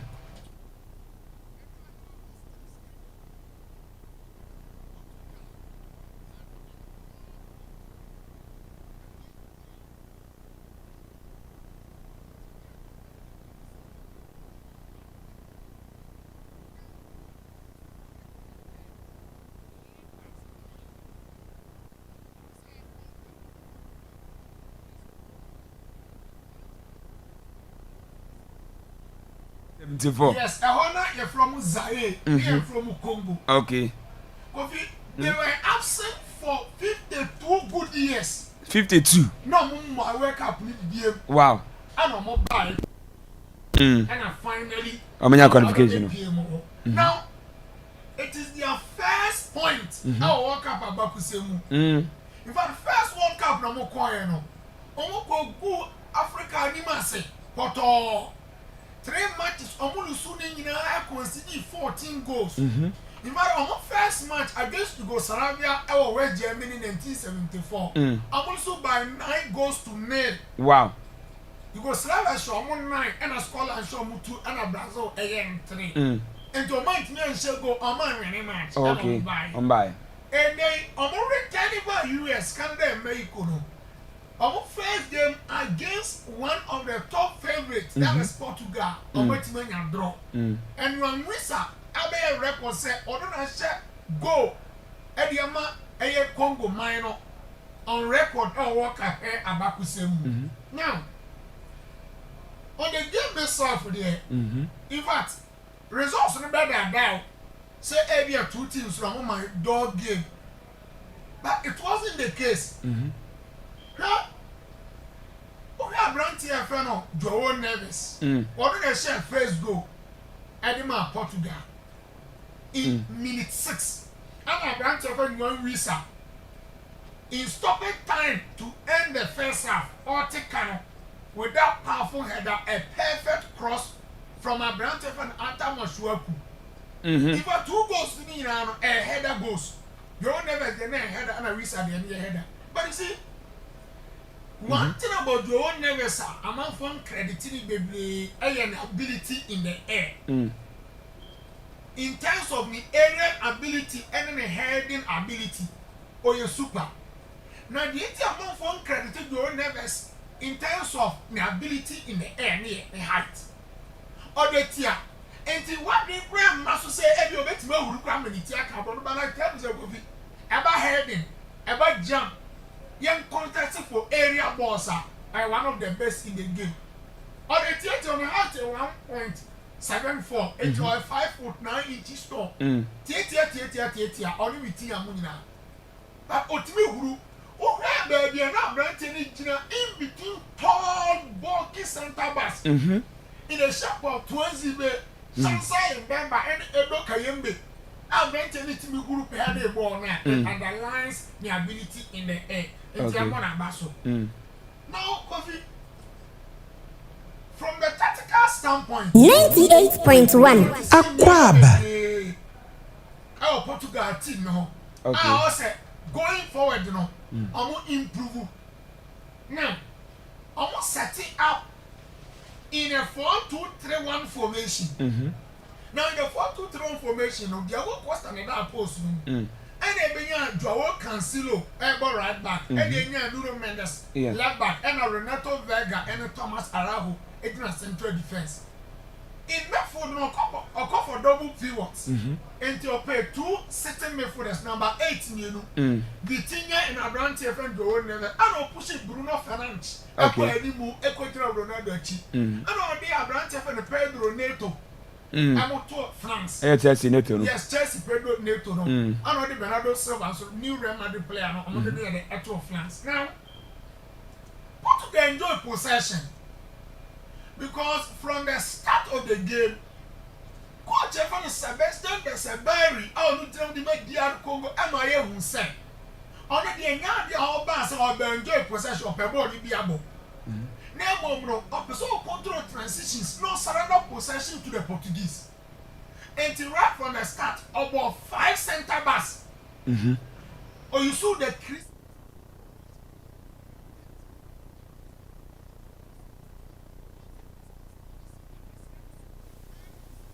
Kosrono asena so ekosrono na eye ketwa enti okwa kire 5 mpasi ano yuso abrante fen wan bisaka mashuaku ano de kapoa di chancellor mbemba twazibe enti kire 5 pampe ano mfiro no okofa abrante fen mukao Samuel Mutusami ano yuso Edo Kayembe enti okofa 3 midfielders ano animu ho no oni nwan Wisa and Cedric Bakambu eto animu ho enti de no person o kire nyina na yese omun stay very compact. Omun used to the low block approach. You know, Tago Makato say you have 2 types of blocks. Your mid block and your low block.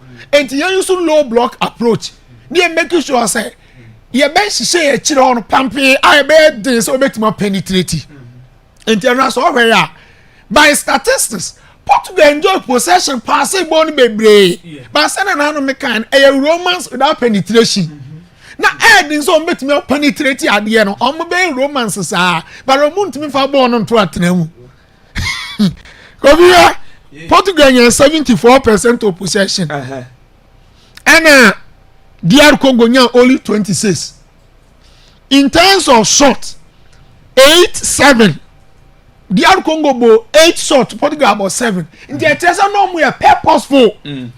Omo protection in yewe nemo when you come at them now they catch you on break and no omo aso eshi. It's okay. Well they have full trust in the abilities of obi to say Wisa and Bakambu no in terms of pace, physicality any idea.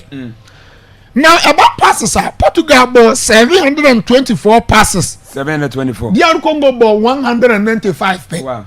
You get about ball most shot. The biggest chances. Yes, ball shot on target. Shot on target on ball 2 na Portugal there. About 1. Okay. You get a point. Portugal have 5 corners. I'm a DRC 4 corners. And no more possession in your day. And you be now go for you see football any names. Any the ball. Omo mutie ya no pa bia mo pe board mo fa sa de we ntum 3 say unya names keke oh we play we ya ni woni ball play we dini ni ade a enye no na ma oje tournament na oje cap ye balance ye teamwork and cohesion yes here call this World Cup tournament you know because I can tell you say on paper national team bia ni wa omo midfield no omo ben Portugal by names and a form of the buy Vitinha and then Adudo GDA passer is the best midfielder in the game. Who said Joe Neves among 4 GDA passer is one of the best. Bruno Fernandes and then Ruben Neves will start in majority of the teams and then Ruben Neves at the bench. And they tells you the quality more in the in fact the midfield department. But you see, dear me noticing and ra e wo midfield no ni nie. Say Rich Benya dear see what tactical board no so 981 FM. City and again almost pressing no in the middle of the park airport. And again, they also leave a lot of spaces in the central channels. You know, to go the tactical board no so. Where and from mobile build up, no, or more build up, no, beyond the central channels. Yes. And Tendra, regardless of the quality, the names are no more in method. And now Branch and Samuel Mutusami mo. A branch and any Mukau, any Edo Kayembe mo, ayo, or more methods in Wojuma. Okay. Because omo physical ankasa into omo makwan ama Portugal me for this no omo nya good game. So I think say what they need is balance, not names. Keke we yan bo we obo man we waji best player we best midfielder in the world. Enye no a unity balance and ambu hia e wo midfield ho. Now in as much as Obeka be aside Portugal nya good game no. Cause you can't take anything away from DR Congo. They put up a fight. Okay. They were so brave. Coach, your friend Sebastian Desebari, no. They started working to perfection for him. Because after conceding first goal, no, who are working come when we saw ball short to be, they don't carry them so ball short to be before anymore. Now, Branch your friend Sebastian Desebari, when round the set chances to be a short center, what do you so much, no? And they get immediate response to make sure the first half no urban area and bring out results at the end of the second half. Okay. They were so physical that almost dominated game from physical point of view.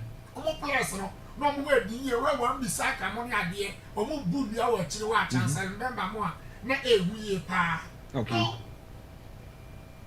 before the game. Player know the most talk about. I know Biedi no come on. We expect a lot from him, Cristiano Ronaldo, because of what Messi did in their opening game against Algeria by scoring hat-trick. Now, after Messi scored hat-trick, the pressure about Ronaldo. So, Ronaldo fans also expect to say. Also, baby, at least when you have 3 1 and 2 Guma, and also was starting work campaign here. I was expecting me bragging right. But Kofi Adena okay. Now, so where the starts now? Ronaldo after the game. Where the start now? Ronaldo after the game. Everything point to the fact that the day was so tough for him. Niema Amfa only 25 touches in the entire 90 minutes. Only 5 touches in the opposition penalty box. And about 1 pass into the final third. So about pass, the key pass, we man call the opening defensive half. About 1. Okay. Again, successful passes now attempted 21 and a 19. Successful. Shot on target about 3 on 3 back and target. Enti enrane ne edge you know. Na year 0.45 expected goals and the quality of chances he is going to create. Na a new one cra. The say Ronaldo performance no Kofi. Na from now where you see Ronaldo should accept responsibility. Season. Say Kofi who a leader. Who na esa obro once and now besom na nkola no ebedi wachi. Ronaldo may say he should learn from Messi. Onsia bibi free Messi ho. Messi no woni di this and Kofi na gini so. You Ronaldo, there is no way you can win this World Cup without the help of your teammate. Messi no one was an exceptional player. Now no Argentina match no omuyi ni 80th minute no okoya na okotena form. Na seat ni so nyina yamba. Na Kofi One do you say Messi uti akonya na Messi ba no se sore ma na pia ipini no ntena se awu mpini ma na ntena se o ba twa ma na ntena se ba Messi kwa oni omotefo no kwotena afom baby waduru no you can never cheat nature yen nyina we give respect to you for your longevity but I tell you some World Cup the most difficult tournament ever in football because of the physicality, the intensity. To me, you are about 40, close to 42 years. To me, and you wouldn't assess a crano, wouldn't assess a more or less an assistant coach. Eddie Matimo. Now what accept responsibility say ma me for me leadership no any me who no me din no M1 kwala no pushing kwala no but we dey also pay ono no be at the papa be be also e fa no so ba no Portugal team no kofi omuni balance amon press we anymore Ronaldo tin anyone on Ronaldo akwa press wan e no Mbappe obepin ko na yina no say na Hurricane say obechiro obeye blocks Ronaldo won to me because World Cup no coffee demand a lot from physical standpoint, and at this point your body can never match the physicality and the intensity of this World Cup. And you on jintum na you managing no at least obebo first or obebo 50 be 60 be and I say be of bench be 20 minutes be 30 minutes be it is okay because I don't know when Portugal for they have been able to win this World Cup, I would need a yes. What I bet you grow ready now. Just how you too. And create chances about getting in the sea so Portugal for. It will be going to talk for more penalty. Yes, I won't feel no. And now meaning say or best go because he came up against defenders of Kofi Omuye physical.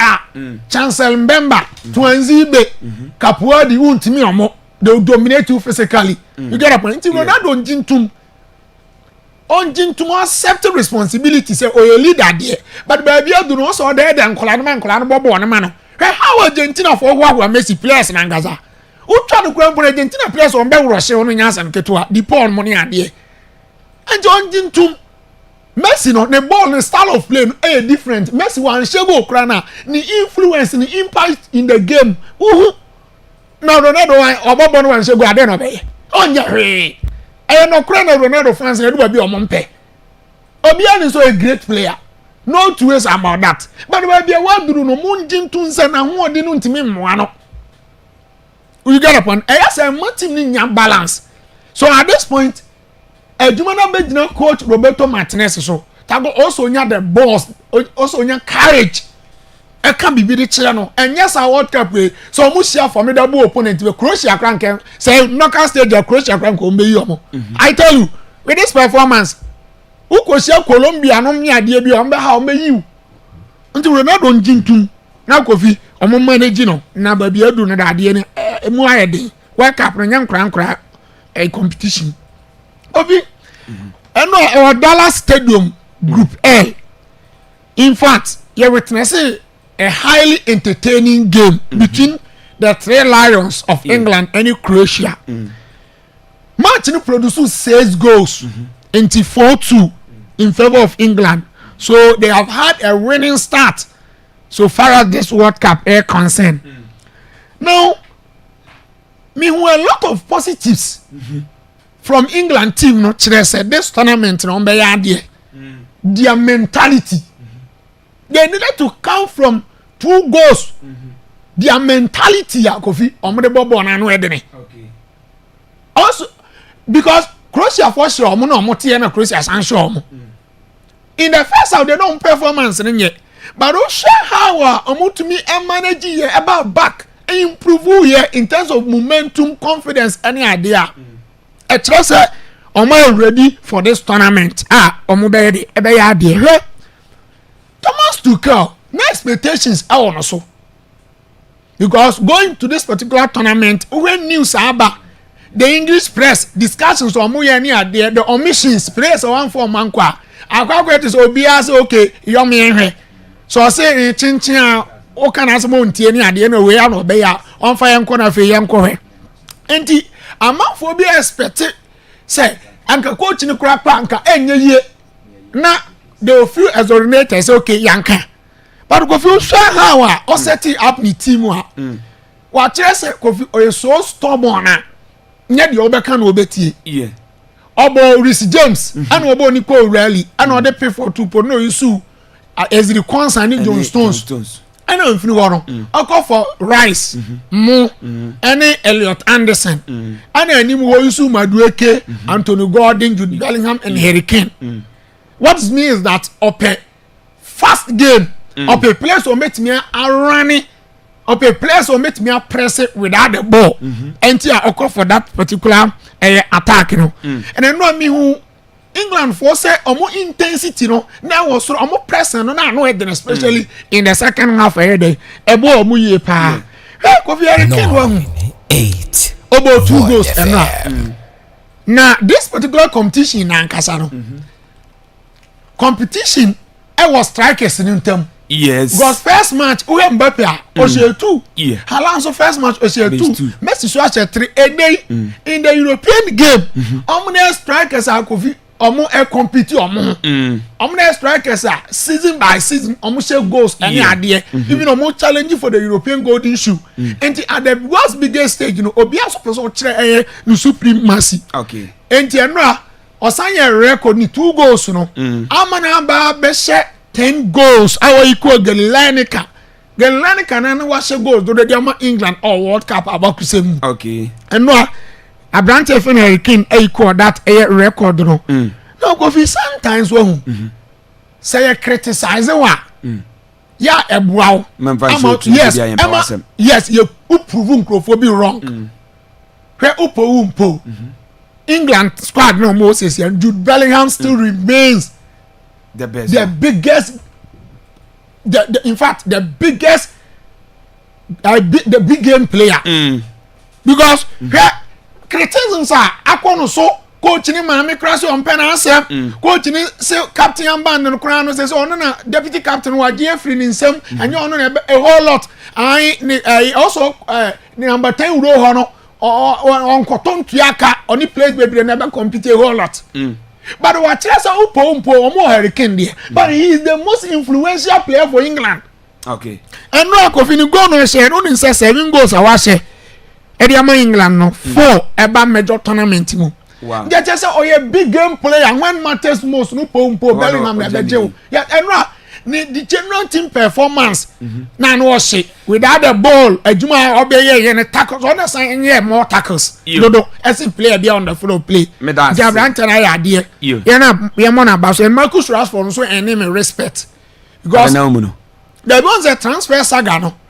Na minim say nke be ha no.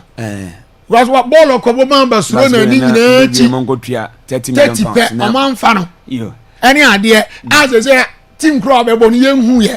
See, I'm not minister tournament in a bed, but I'm not a Bermuno, and also betches a agronomy. Yeah, that's it. The second man, Ocean, and now Tenant Cassaman and in some ordinary see. Ye by the fisherman at Wasso, Eddie Amount. Now I say, I retreat to Manchester United. Here you go. We trustee the message out there by Timo Pesoko United. Wait, Makobo. What's a good man who could fit? I was say Tuesday, Benjamin Asare versus Hurricane. Okay, you, yeah, that's it. So the message about we at J Emmanuel. The message or the abandon. And now I say good man who could fit was say more vim. Say blasters. Go there. We Brazil on the message. On so Eddie Abba and so and honestly you see what the abandon empty yankwe na yamfa afisam no entraso enfama afisam na nyina aye the Black Stars of Ghana enkomo enanopi yebedi enua ye ne Panama edepem se wie ye no na yatimi asom kane ba kwa o mantimi antie enotimi agina so amame no kase shanonsom se Ghana yatimi anya 3 points e wo World Cup imu a ye we ne mesenya me ya Tuesday be 23rd of this month no ebo anwumre no nwotwe a ye ne England ye depem after so so awe no first game 4-2 editia on my friend Croatia no ye ekobo na nua ye wie game no ye coach Carlos Correa setimi kodi nkomo edifa game anua ye dekoda na di na wie ye no na 3 points no etimi akọ edama wey ene sama coach no edi atoja edi afanua winner Ghana etimi enya coach Carlos Correa head coach edema the senior national team the Black Stars of Ghana enua our premier post conference aso no ne koma wodi akotoja ne yenkwa ne yenkotie coach no na enwensema wono so ka coach yentie we was so tough and so intensive that even me myself feel tired. And this tells us everything about the game. It was really a very intensive game. And as I said here in the press conference, the wins in this World Cup are very expensive. But today our players, they show, as I said yesterday, they are ready to pay high prices for wins. And we knew that Panama is a wonderful team, very well organized. They play very, very smart, very fast, special. When they start the games, we knew that. So it was our time to suffer, to play with a lot of concentration, invite that to come, start to frustrate them, start to control all the solutions that they have when they go forward. And step by step, with the adjustments that we did during the game, I think we start to control the game. We start to put more pressure on them, forced to make the mistakes, and we keep going. That's the way you win. Find the right way to win, and we did it. First, suffering and fight, after expressing the quality of our players and the flourishing of our football. You we and then sama every coach Carlos Gores and Akache but no busan say it's a Ghana team no be som kakra no e sani so o si hu team niam ekwe. We are growing up as a team. We are playing a different system. The methods that we are using to attack are built to match the profile of our players, playing vertical football with full speed actions. But step by step, we will improve. The players, they will adjust to each other. And for me, it's important that the players understand the game. And people needs to understand the game. We don't play alone. I'm never tired to say this to the press. I'm never tired to say this to the fans. It's impossible for you guys to think that you can bring a football game but they only put one team on a pitch. You play against others, they have the same expectations, the same preparation, they have the same dreams, goals, and we have to play the game that is in front of us. And today we show exactly that. When they better, we defend, we fight for lives, and it was fantastic to see our players fight for lives. And step by step, we start to impose our game. I think also it's important to say we suffer during the duels, the individual duels. The Panama players, they take advantage of those situations, pushing, grabbing against our players. Our players, the young players, the naive players, the players from Panama more experienced. Was necessary that the referee put order on the pitch, but they keep going, pushing, grabbing, and we lost a lot of duels because we play with the heart and with not aggressive. But the second half, I pushed the ears of my players. You have to go and fight and answer in the same level. And step by step, we start to create a better balance. We should score before in the clear penalty against Sopoko. The more cameras in VR they put in the game, the less they can see. It's amazing. How can VAR escape? How that penalty escape from VAR? It is something that I have to spend probably a couple of months start to investigate science to understand how can one penalty can escape from VAR in that moment. So we should score more early, especially in the moment that we deserve, because we start to control the game, which was half of the first half and the second half. At the beginning, Panama, we knew, very well organized, speed, good control of movements. They've been together for years. They play first touch football, and they're better. They start the game better. But as I said, we fight for lives. You, na watching on Buzani, Seneka Ghana for before say game na yeba cost Nenka expect say goes and beat me up, but yentimi ahunisa. Oh, shine Yaman Besani, see what the Kakate Panamano, or Mabamo watching and as for an affi so place a Kutamono, explains no was through Senate and Asufono. But I say, yes, it goes into Honesa. We knew the profile of Panama. They always start strong with speed, with a great understanding. They're a good team. And when I'm saying, I hope you understand that the wins are demands a lot of very expensive. That means that the football in the world is very balanced, very competitive in this moment. There is not anymore those differences of 5-0, 6-0. You see the results today. Portugal draw also nine draws in in 10 or 12 matches. This shows that the game is quite balanced. And Panama, it's a good team. It's working for 3 or 4 years. Same system, same coach, same movements. They have one understanding, and we knew that because we saw them play many times, and that's why we were prepared for that. We prepared for the intensity that put in the game. That's why I said the first minutes we knew that we have to suffer. We have to play aggressive, give them some chances to come against us. We open the spaces, we attract them. And when they start to follow in that trap, it was when we start to use our best skills behind them. We and Sema or the they track on Mobuzan say Atizigi Plano and Yabiano Ebenya effect be Abra is a Ghana Ecobodet England and Abra Yanguiano. Not sure yet, not sure. We need to make an assessment. Today is early. This kind of injury is only 48 hours after we'll be able to be sure that he can play next match. But we're very happy. This Asari come fantastic. We have all the players ready to play and compete. We and then Sema coach, what they are to Jana Shannon so say Abrante Benjamin Asari so you game we and then come Asari so edit to yeah, but teamwork and teamwork in Bakuye, say it me because the red match, no catch say, and we had the best start, and then we had the best in by any Saki, young Senebea, Namabetina, Akoyama, it is Obichia, and one say, what bench now, let me focus by Nami Penna.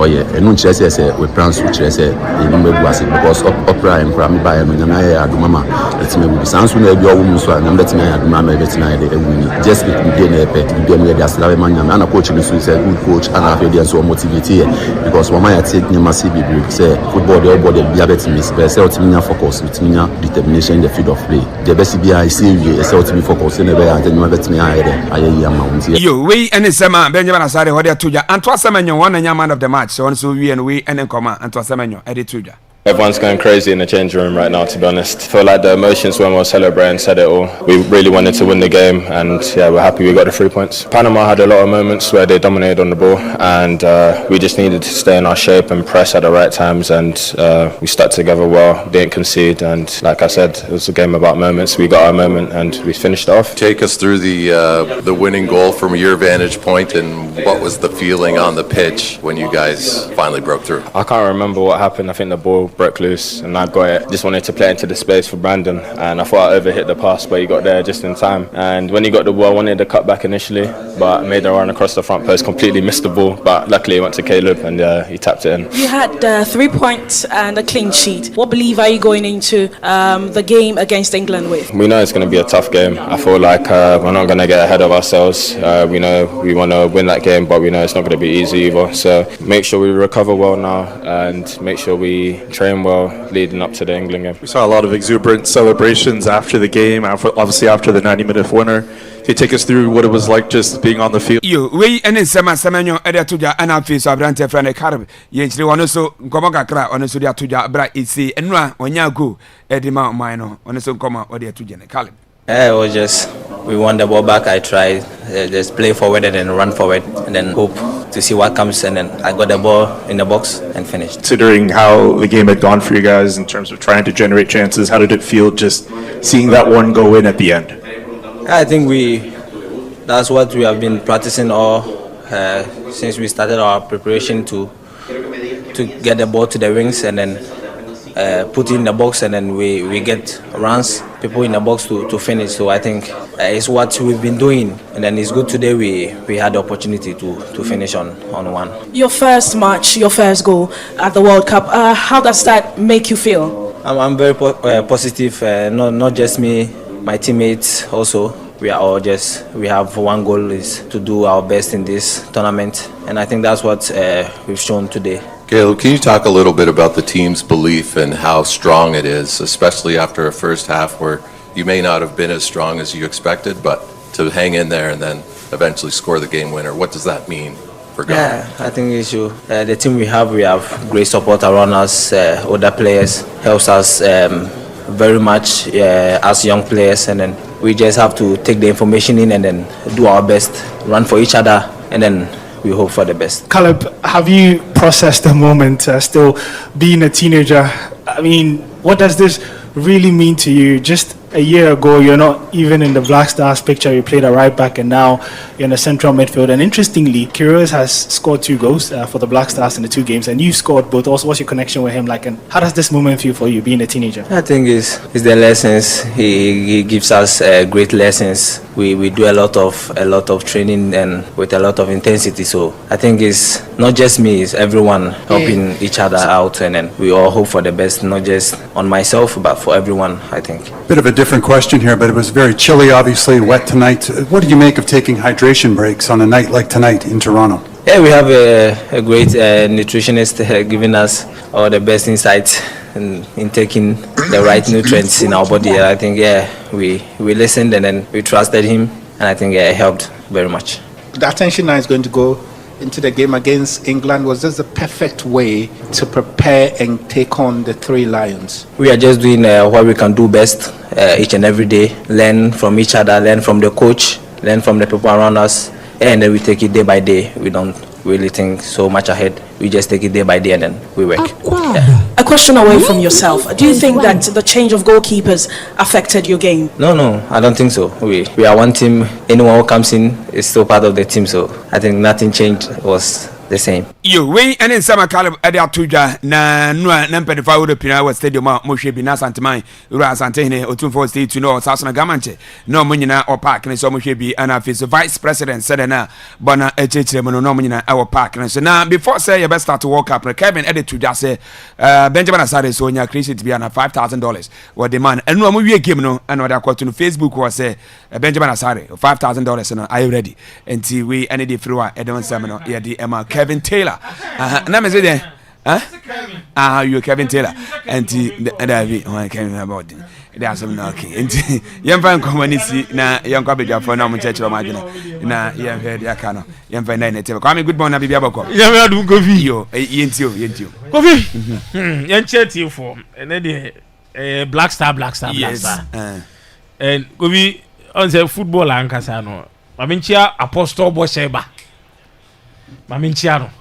Confidenti a mechia apostle ne say football hankasa ha so fo a emfa ho nyi gym sa on wi a e di assemble den e di assemble bro ti anopai no aso fo be 3 agufi omunya predict say Black Star nwe ne one match kra temse nyankopon nyankopon ti a mechia apostle bo sheba ntina mechi omo anopai no nyankopon kasa ne gufi omo ante njo mutini nem to omo so omo misa papa ne say ja asem na okay no yantini ya nwene wa match kra kofi munya sa adwuma ne ma nsentrofo no mo ye football no kofi you see Enra Black Stars yebo against Panama kofi right to dream academy I'm say o man no say ejo mo tax via it's hard time say tax ne yensan yanwene hu biem na tax eje right to dream for no kofi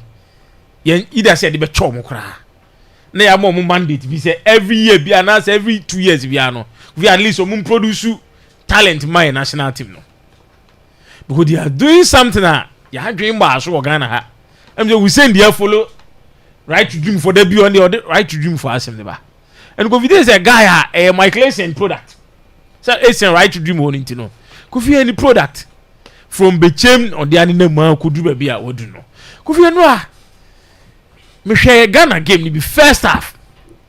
If you be or share game ni be here who say first half no. The performance of the Black Stars no it wasn't the best. They very bad. And then ni post step it up one Black Stars atizigi first half no. He was the man of the match first half game ye boy no. And go fi me tona me who the game plan of Black Stars no. Ye boy even at the first half. Because ye boy first half 45 plus, I think 4 or 5 minutes. Without a shot on target. We are ball first half. We are not baller a call Panama goalkeeper and school finish 5. It was all Panama dominating. Almost dominating game now. I ask myself, so is this the Black Stars? You did England game now. Because here and England game no more boy in a case Croatia. now here you see a group no team a for Panama. And Panama no mom next Black Stars even we are struggling to put passes together. And could be some of us here take game no. Na odwen one na ontiase. But you see could be but players in so. And then I ask myself say Jordan you know was it a strategic thing or coach ni shada man a different role say omo ball is and na ball na no ball game no coach no or you 100% okay with that. Because na ye bought 10 against 11. Ball no koye nimu ha. Pressure na ba ye team no so first half ni nyina no. Na enye se defenders na dey shake you. Na ye attack ni because ball no ko animu ha. Ko fi ye omuntimi hold game no. And say oh ball game now attackers intimi hold game now always there is pressure on your defenders. And then when you're very careful like defenders need a lot of mistakes are on go great me ba. And then these are some of the challenges are now your national team no face in the first half no. Because first half no Semenyo was out of the game. Jordan was out of the game. Come on in Suleiman Kofi your Black Star no your man enough opportunity. Come on in your man enough opportunity say me who adia come on in and Black Stars ma yeah exceptional why in Black Stars ma always opportunity yeah they are come on in Kofi I'm sure say yeah this opportunity now some Ghanaian players and I say even our foreign based players and Kofi and the best out of this place. Come on in game no Kofi I don't see his impact of Black Stars. Me who come out in impact of Black Stars so and my front trainer na ho na akoye come out in Semenyo then Jordan ball no Mobi come out in ball no enye productive ball ne kwa animu ha unhu ade bia come out in the ball no Jordan Semenyo and the free send call no betime make something go first half he was out of the game. It took coach 2 changes Ode Asante then Fatawo Ichaku ebesi game na who the impact of who the impact of Semenyo and still ana me who coach ni so okipi Jordan you na me ntiase because now attack ni bibia no build no on fast counter break sad game na no mo ball and go fi Jordan fa ball na me catch you say this is not a time we be fa ball obi take it off or that sukwita ball no I feel that also be twen ball no e dey attend coach no this is the World Cup. Adebia transition bia should be fast. You say you as a team. And go fear no low and behold, we were able to get that late equalizer. Let's go near equalizer. Oh, let go, yes. Yes, you let go. Equalizer then go for more thing. But you let go. Which you will be free say even after winning the game, some of us weren't happy with the performance of the Black Stars. I know. Say bia Panama ni enim say omode monu wo fam kakra. But on paper, they are no more than one switch. But if you on the field of play, you so Panama, they the only team I quite better than. You may show me. Ebia now your game against England, no. Kofi have a with different approach. Me and now upon the game England for the boy in no. Now me feel say on game against Ghana, no. You be a different game plan. Yes, say as I doing for and to be a team. Say a performance here done a didn't know. Your England game be different thing. Oh yes, yeah. It may be say England the performance and no more against Croatia no. Omunya that same performance ni bi because Ghana always say yeah what big teams na Kofi the approach is different. Now England have 3 points. They were 3 points. And even a drawn game from there no 8 teams qualify. 2 teams ni na. A drawn game bet me qualify those 2 teams. So and not the performance of our team no Kofi it wasn't all that okay although yeah but game in second half. Our game against Wolves first half ya more second half na bargain but Kofi e betumi lasting for how long and then asem nti unye team ono no ye creative unye team ono no attackers no ye very smart first half for 2-3 Kofi untimi bam back e metika na second half so that mentality say Black Stars you good second half and no who said we na Panama for na break and we do we na Panama for na break time when Janet started say come no ma break because you can't play against a certain England me can show say on first half now second half and England say how many goals first half was say 2 goals or say 2 England ni show 2 first half no want man tia Kofi ye de be pon what I say on show 2 first half no want man tia e de be pon so coach ni say strategy Kofi now we are going to play against England I say you change that strategy ni say because we say against Wales ye ba mu second half Panama ye ba mu second half but Kofi to me young matches 2 now can it shouldn't be done. Okay. Yeah, who quite be first one. Those 2 games, no. Can you handle game no? Because no idea. Yes, the second half, no, it was good. The changes no was on point. And now me who say game no do baby defenders no tactically. What I say? Tactically, we see defenders no go no we discipline. And then no give your mensa. If you no there, make us na emro so sabe no anso de obek. Unya no ho asem kan bebira na je say Abrante na ase still arubia o mpere asem. Say obi ane na adwene nti say no we go see. E bia de we one player ya criticize no national team say the morning ye. But enra for once enra na ni mistakes anansema benya fa ka e Gideon Mensah Kofi less. Elisha Osu. Kofi, I think we should start playing Partey and Rinchi. I won't think you. Yes. Elisha Osu. Kofi Onusu ni impact on your team no so Kofi. E wo fam. Akwaaba. Kofi o fam enra 8.1. Enra he Elisha Osu born na Kofi. Na your midfield na na bring nyina no. Na we say Elisha Osu performance or the mind Kofi it wasn't the best. I want to send it in say benya na nkrokra mic. No e o preach. Yango. You dey teach you the ditch of Prince of you know the range. Ba wono say o hwe na nima na nimo. Enti wa no range. They no cry the enyam adwuma. Kofi see Elisha Osu performance no. Kofi enwa na enye the best. And ye who free any world game no. Yes. Say was da. Elisha Osu born enye. And Kofi enwa enyame na sif e ba fio and Kofi enwa Benjamin Asare. Kofi see ye mubi. Your man that. Oh yes, yes. And I'm sure. Me Kofi, I'm not the type. Say, okay, I say we any pan good performance. Still, I no say. But still. But starting moment there, say yes. And I'm just say. And betting the man. For the start, no. I say. When it comes to international experience, Atizigi will be changing. Yes. Atizigi will be changing. Benjamin Asare. And with that crucial moment now Atizigi those saves, no. First half no. So Uba be replace Atizigi no. Go finish another money amount. Now bebre ko be frame ka James Atizigi nim say go beba. Nti o free mama Benjamin then abaji go. No, you see that is the mentality. Nipa no nya. So now here at Benjamin eba there a lot of pressure. Okay. Everybody Benjamin and then Obechre say yes, that confidence in the movie fee say only no or build that confidence. And Atizigi still remains on number 1. You say your next game if Atizigi is fitter, Kofi you should start the game.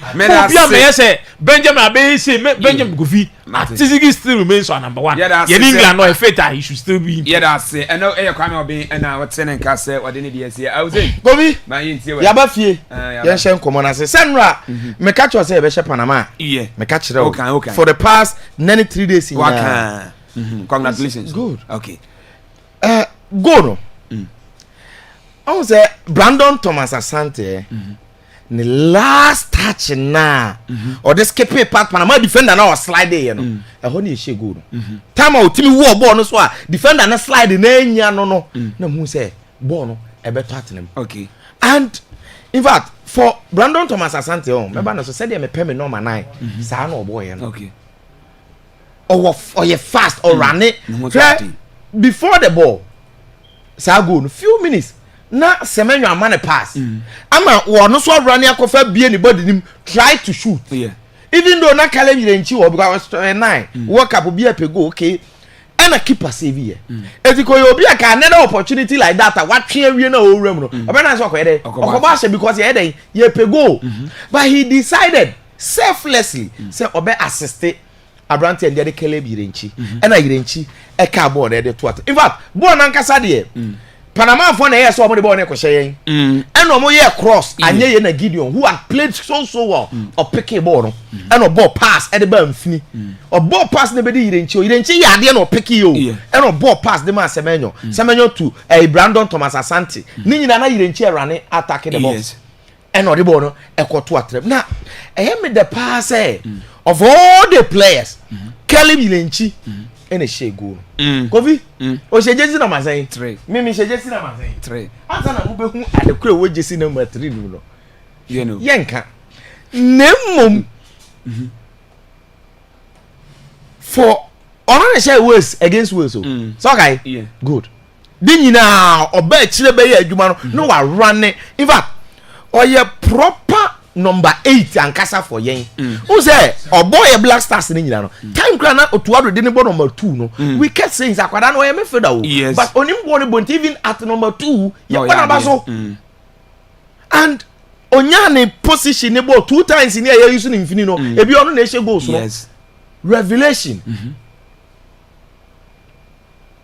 oni Elisha Owusu na partner wo mfini na Elisha Owusu they I expect better the oil ne there you see on say na ye ka party asem unim say Elisha ne boy 6 party number 8 o enti party bas si anka kali de nchi betra ncha na asen one asem ni because so over kali de nchi na party a one without the ball better on say kali de nchi no e more of advance even though oba na chi or ye box to box but party no on to me bold ID number 6 wa bra wunya obi obetima defend ye a protected defense no asem Partey is coming back. You heard the coach in the bay. Against 98.1. We had a plan. I kept repeating this. We had a plan. In fact, so what's your coach, you know, Carlos Queiroz. Not here Jordan Ayua. Omunyina can the same thing. Some of me every emphasize we had a plan. Say we know so we have to stay in the game. Make sure say you concede. If you know Carlos Queiroz, of which we have done a great service to a team for say coach we or share 1-1 goal or share yenteka again or prioritizing defense. And ti mua Ghana for boafu and I born and nyefe ye born nye nyade no. With this our current team, your last 6 matches before Nra now you lose 5, you draw 1. The best system and they say you be defending here to protect our goals na ye concede no and then you 1 goal ye ko and the Jordan coach omunyina say in the second half we decided say the final 20 minutes no Kofi ye go at them time I bia ya just say we've defended very well and you bet ma show no chances be na ye nya but Jordan they no say le hala na ko shey yes and can one did be odi be lead this defender the defender na slide na ntimi na ball unza naturally ne Jordan no yes slow relax bi na America so munya hye ahodene no kra no ne ball no ye katakata ti o we ne duels so no obi prayer na afa ko sura na form apart from katakata no asa ball ba na nkasa ko oh enti there tiene say we had a plan and it worked and our plan is say ye be defend it enti ye defend it say ye defend it tie no we ye team no a yes game ne chance no right from minute 1 we were under pressure. Goalkeeper Atizigi made a very solid save. In fact, Atizigi ni Benjamin Asari. Kofi, ya ye debate in ache. I think it's about time we Ghanaians started tournament. No? We should know say it is good we have 2 good goalkeepers. To say Spain there no. And there is no need. Who is number 1 here the other? It is good. Say no Atizigi play no. Say ni Asari or ye equally good to say number 1. Say ka yem hihia nkra betima mama hye. But when Asari came, on also boy wo wie mu nyina of fan and tem last minute to che bako nya abotre. In fact, ono ba mu no win by. And it is good we have them. Whoever is available, coach, if it's one started on ye, now it is about the team. Marvin Senaye. In fact, the whole back four, no. Now I start the credit from the center backs, no. Jonas Ajete, Abrante and Diede, Jaume Poku. Omo Yusu, omo height, no, to our advantage. Omo maye who say, omo area ability, omo so wakowa. Boni free throw ba, omo tima pem everywhere. And defensively, our team did extremely well. We didn't concede. We shouldn't forget. And all the battles, time and I say omo go from a slide, all those things no so no more here with care. Until last minute Jonas Ajete or no tire penalty pass or Kobo be so defend and defend so be cross. No say Ajete so the lessons. That is what we expect from our blasters. When we criticize you Jordan and just say your town, it means there is something that you are not doing right. Reflect and do it right. And then Ajete praises everywhere. Only Jerome Opoku. Yes. Jerome Opoku kwenye penalty amaye. Mebwa. Yeah. Nyana Carlos Queiroz sheka no. Enti omo buaye in the absence of Jiku and Salisu. These are 2 inexperienced center backs. Partnership eni ho omo wake up omo bida. These are all young players. Good. But the entire back 4 unit, you know.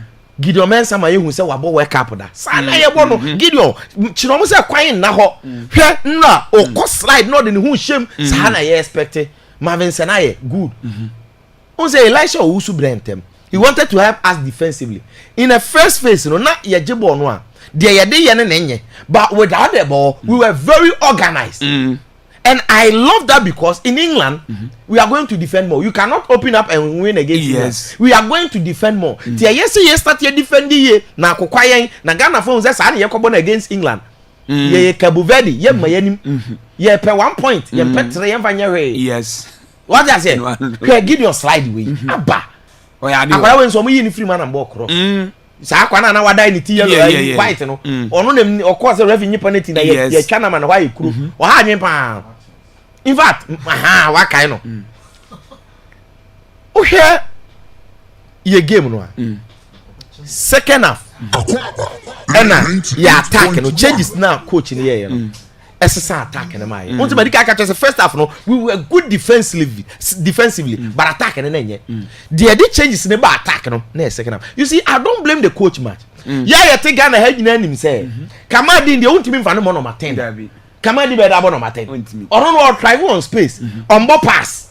Number 10 so you be obeti ball passes. Obecha call left, obecha call right. Even in Kenya better to play Nuyama as 10. Kamadi on the wide. Kamadi no crown on say regular starter. But coach no buy enche to understand all these things. And you give him the benefit of the doubt to try the onu who say welcome trading. Mewa good. Going for him say Kamadi next game on one him on the bench. What I say? Yes.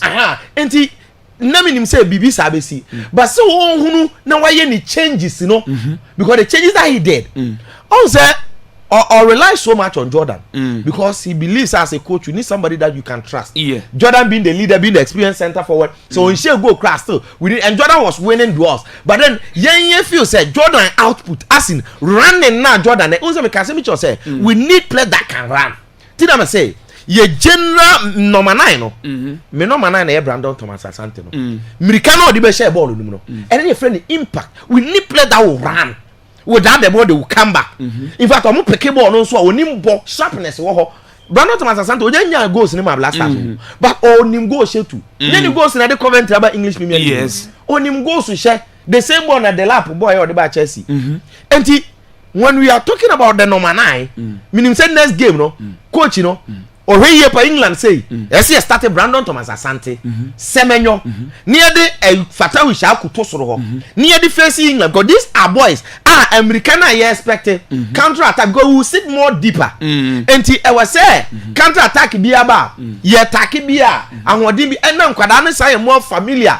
I say Jordan is familiar with England boys, no. But Shaku so Leicester, back when they say Brandon Coventry English boy, Semenyo English boy, or Mono say young.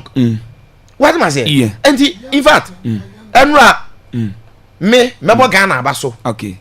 In a nutshell, any job of mine, this is what we wanted. Our plan worked, and I had winning by 1-0. The most important thing is 3 points. Now Tuesday, you could face England. Okay. Kofi Maka say England for you know more match.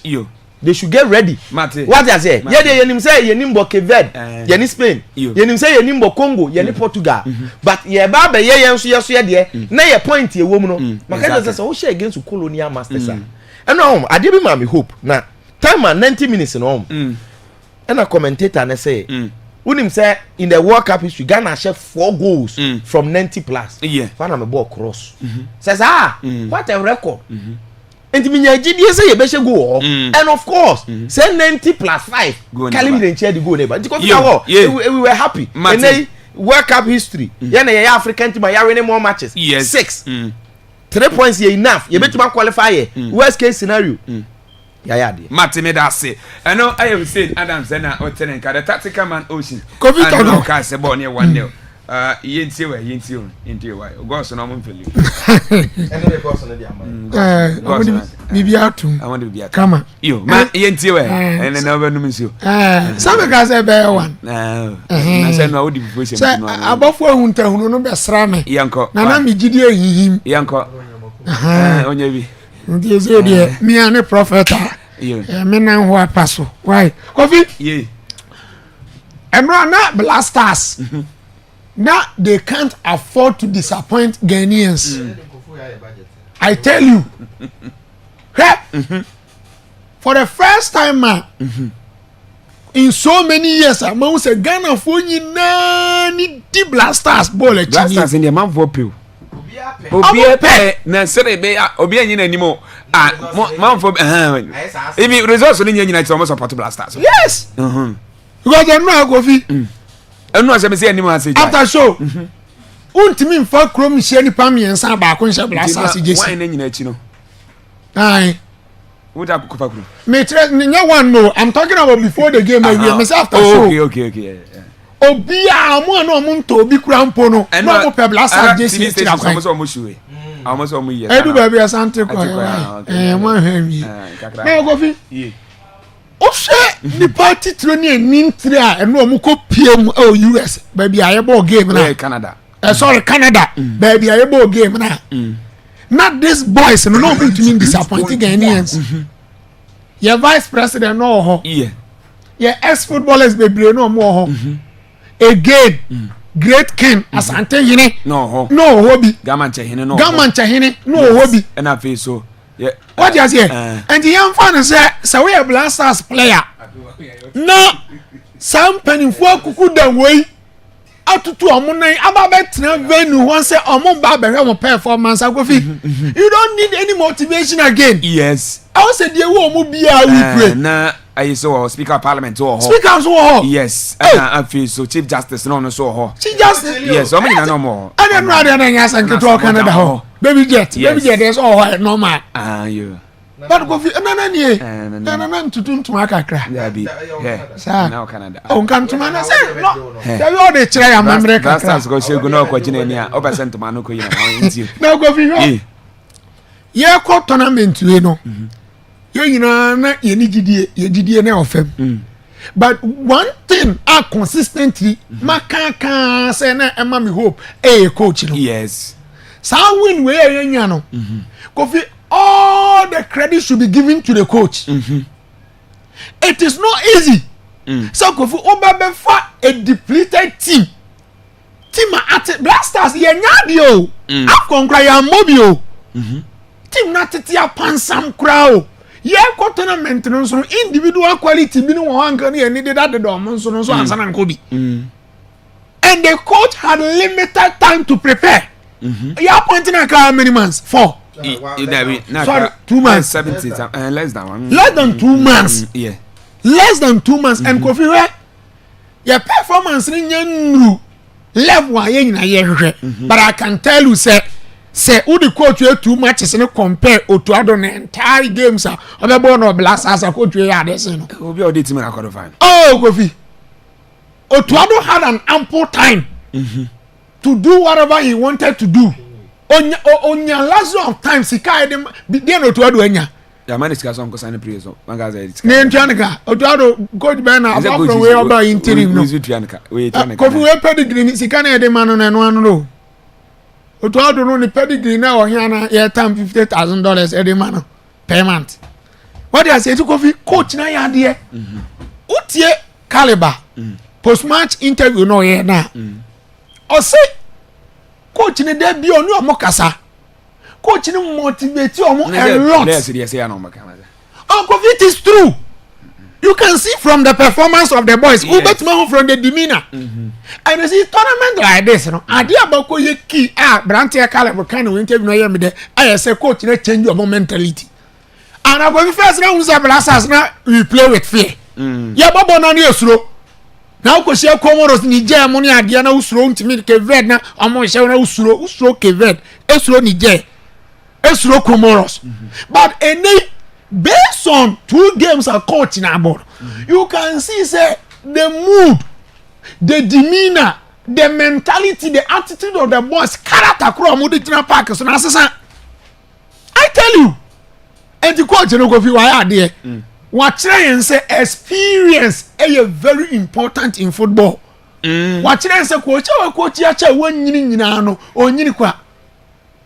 Na wan Ferguson anje tatis kakra na.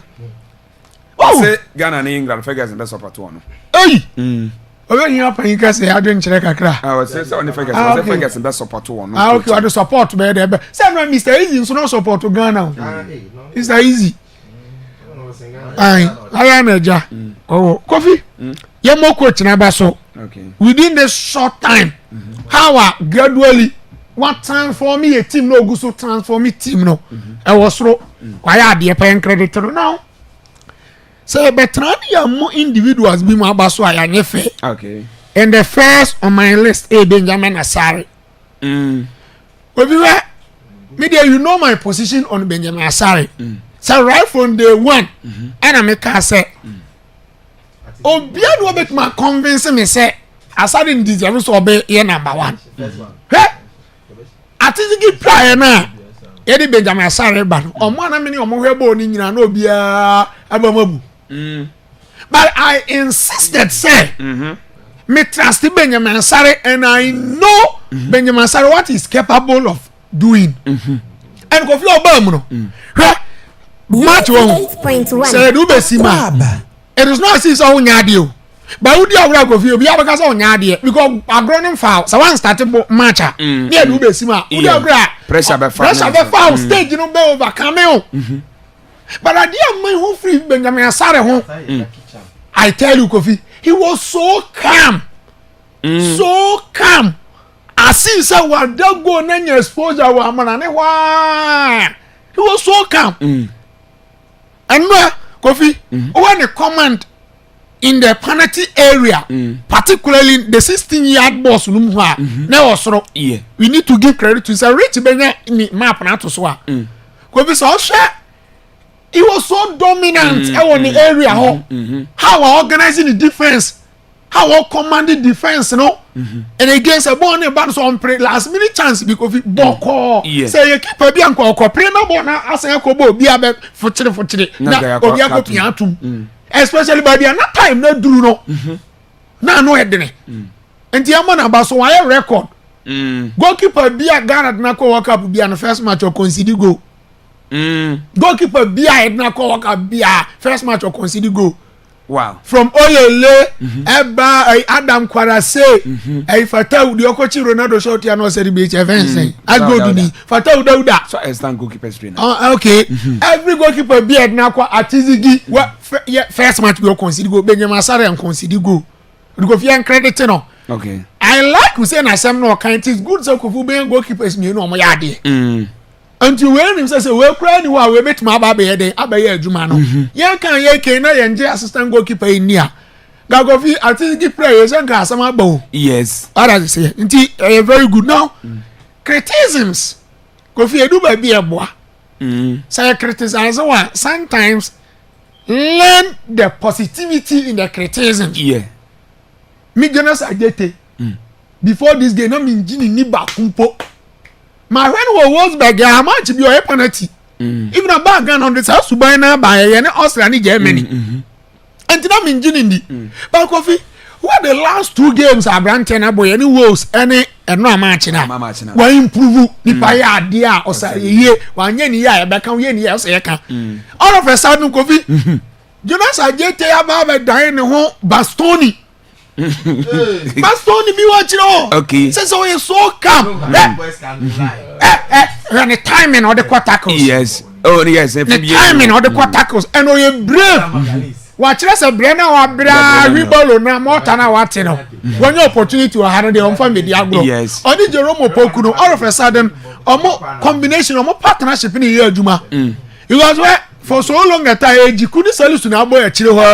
So all of a sudden who change you almost all the back four no. Convenient himself bad near my with a sexual Gideon Mensa and one bar. A mama can say I don't tell any Jerome Poko new. Okay. Until why are there? Then the hero Caleb. Young Mona Basso. Unsa na no me kan say me kire ma me san twa adwin si na me fa ma no nsi hwe me ka kire say me in attack player me mani da no so pass obetimi aboa ye Thomas Brandon Asante. Yes, my monitor now from Coventry. Lampard Ginidio.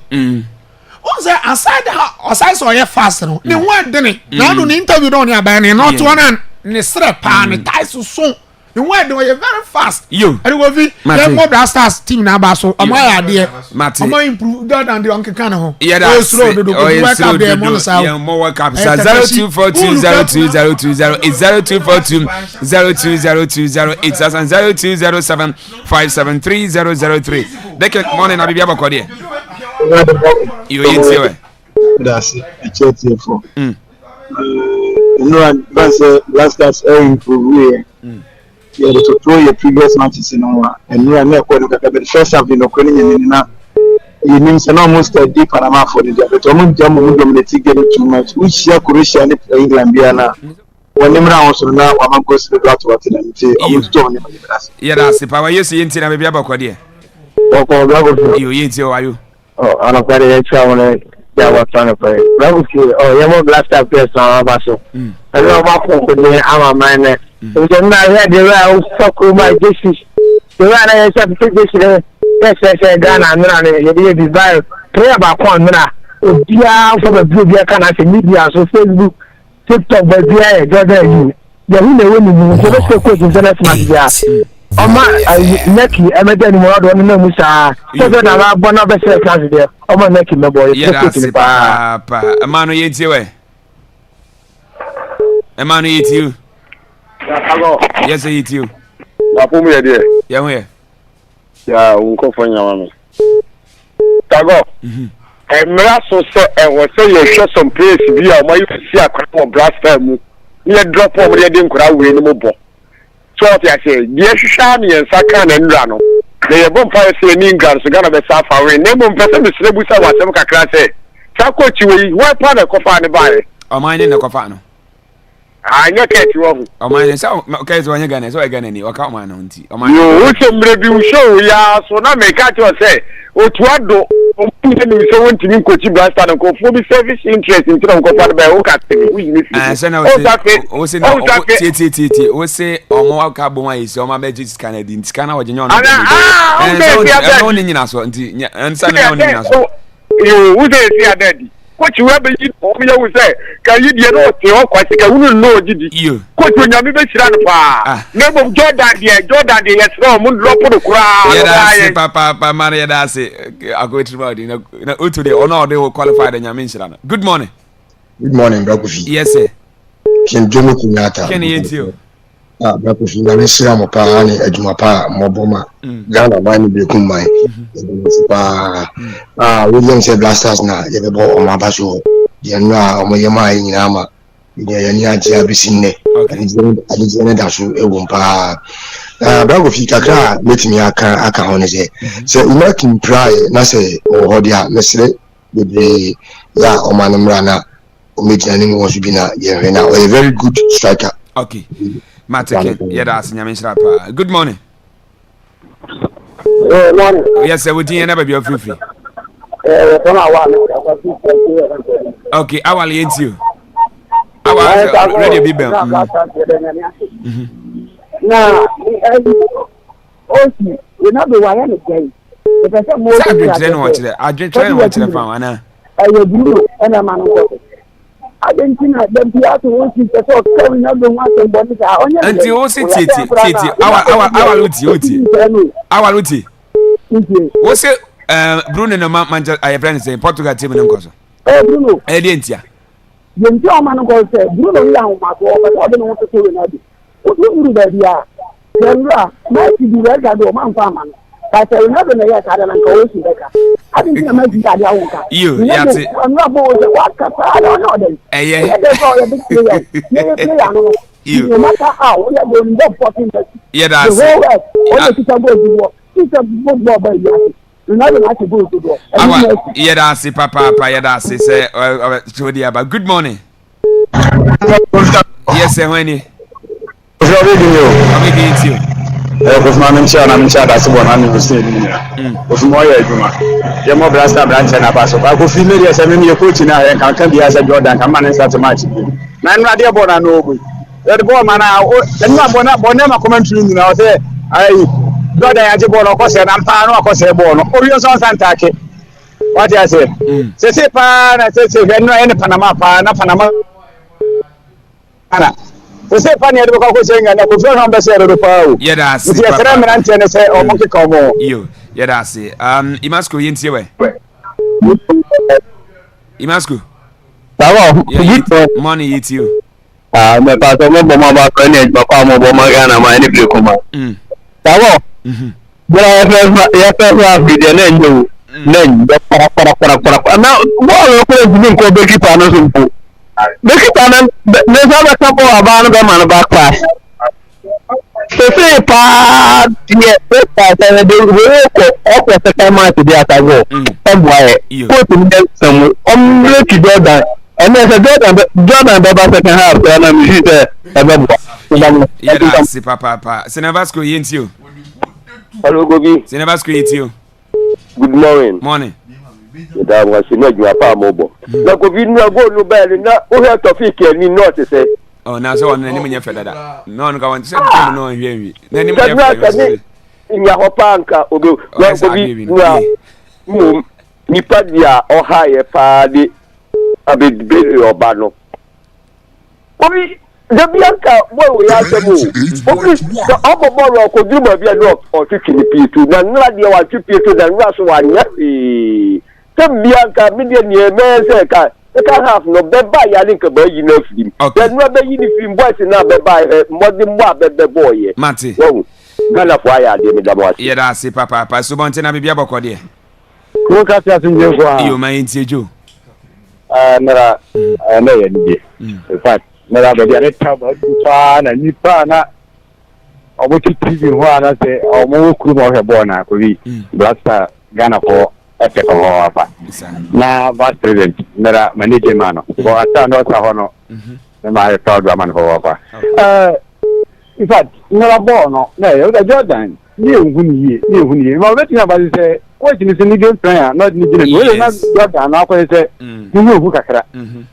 edi ewetimi gina so ma nkofo no bi kwa ma ya ne nema no so na akwa chi kakra me ni to de ni se ntempa no o fi hu ni ya te ga ya be anu wa yi no but o yi no ko ni wa ya chi kama edi omo ya de na nkofo ni bobo ya to de omo ni bo pa wa ni bo no omo ni bo pa bo omo bo ya be di si ya ko che ku sia ya pa ma be ti manya bi afili yo nya me kan yes said that's Joshua na tenen kan good morning hello Gobi yes sir me mo aduma Abraham ni chichire Abraham yitio Gobi me pa che o tuado bo how many matches we need say o dey time ko dey nti we na kire say afa na yenya coach first day say na ni coach na read match first half ya bona second half no abeta ni game on na coach o tuado second half no lose ni matches nti on dey am fan to nche on dey no nye coach ba afa na yenya bi ba Jordan dey me sire na me dinyan kupon din sire no so obebo dey almost 10 against 11 yeah that's papa Abraham good morning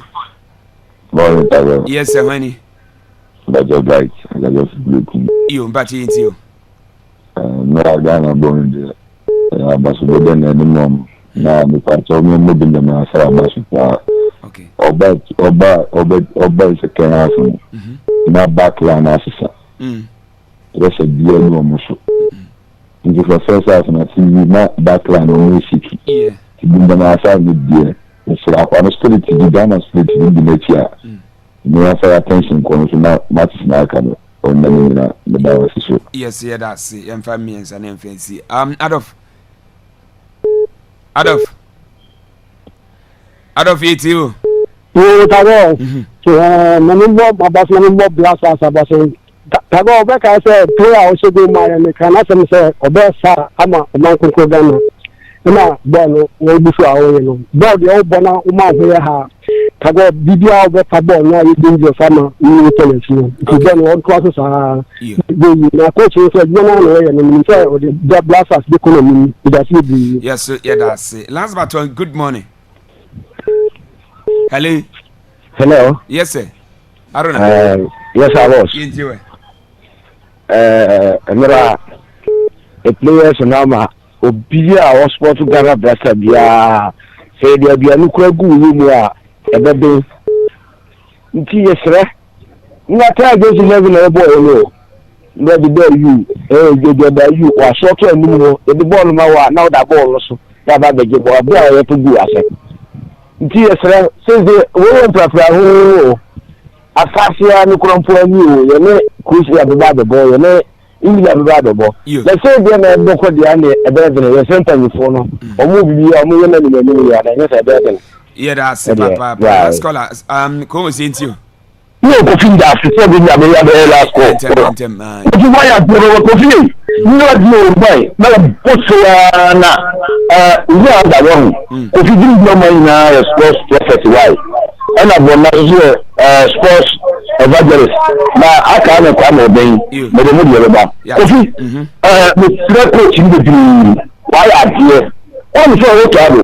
So come na so change. So to do ka ho to change da. Eti ni be coach wa ba so na me stress Covid. Mo so for the money. Ni be so for the money. To man no. Go da yon mention so ba ko ba. Be 15 minutes 10 minutes. Aso ma na be bo. Covid ni ma ko Jordan pa bo pa ya na se say. Aso na be mo na ba so pa kan ti na ko so bo ma.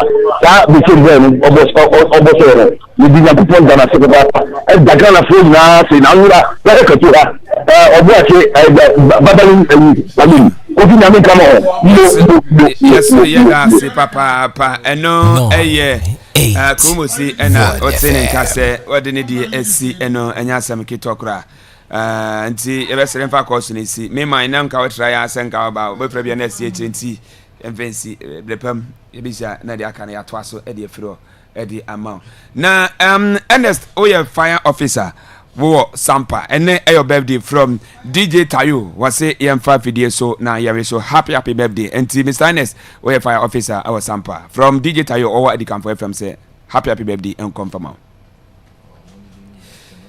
you na yanko ene obapa diner we adwuma our top TV ni kunu Emmanuel Asiedu wan Italy Milan ene obapa diner birthday ntini kunu Imano Asiedu wan say 5 video so na ya happy birthday na nya ono nko ni celebration no woni Brekum Chelsea supporters no Emmanuel Mokroma ni mema na Okroma ana feel so supporters o mo greater akran na say ene obapa diner birthday enti happy birthday enkwa emfama diner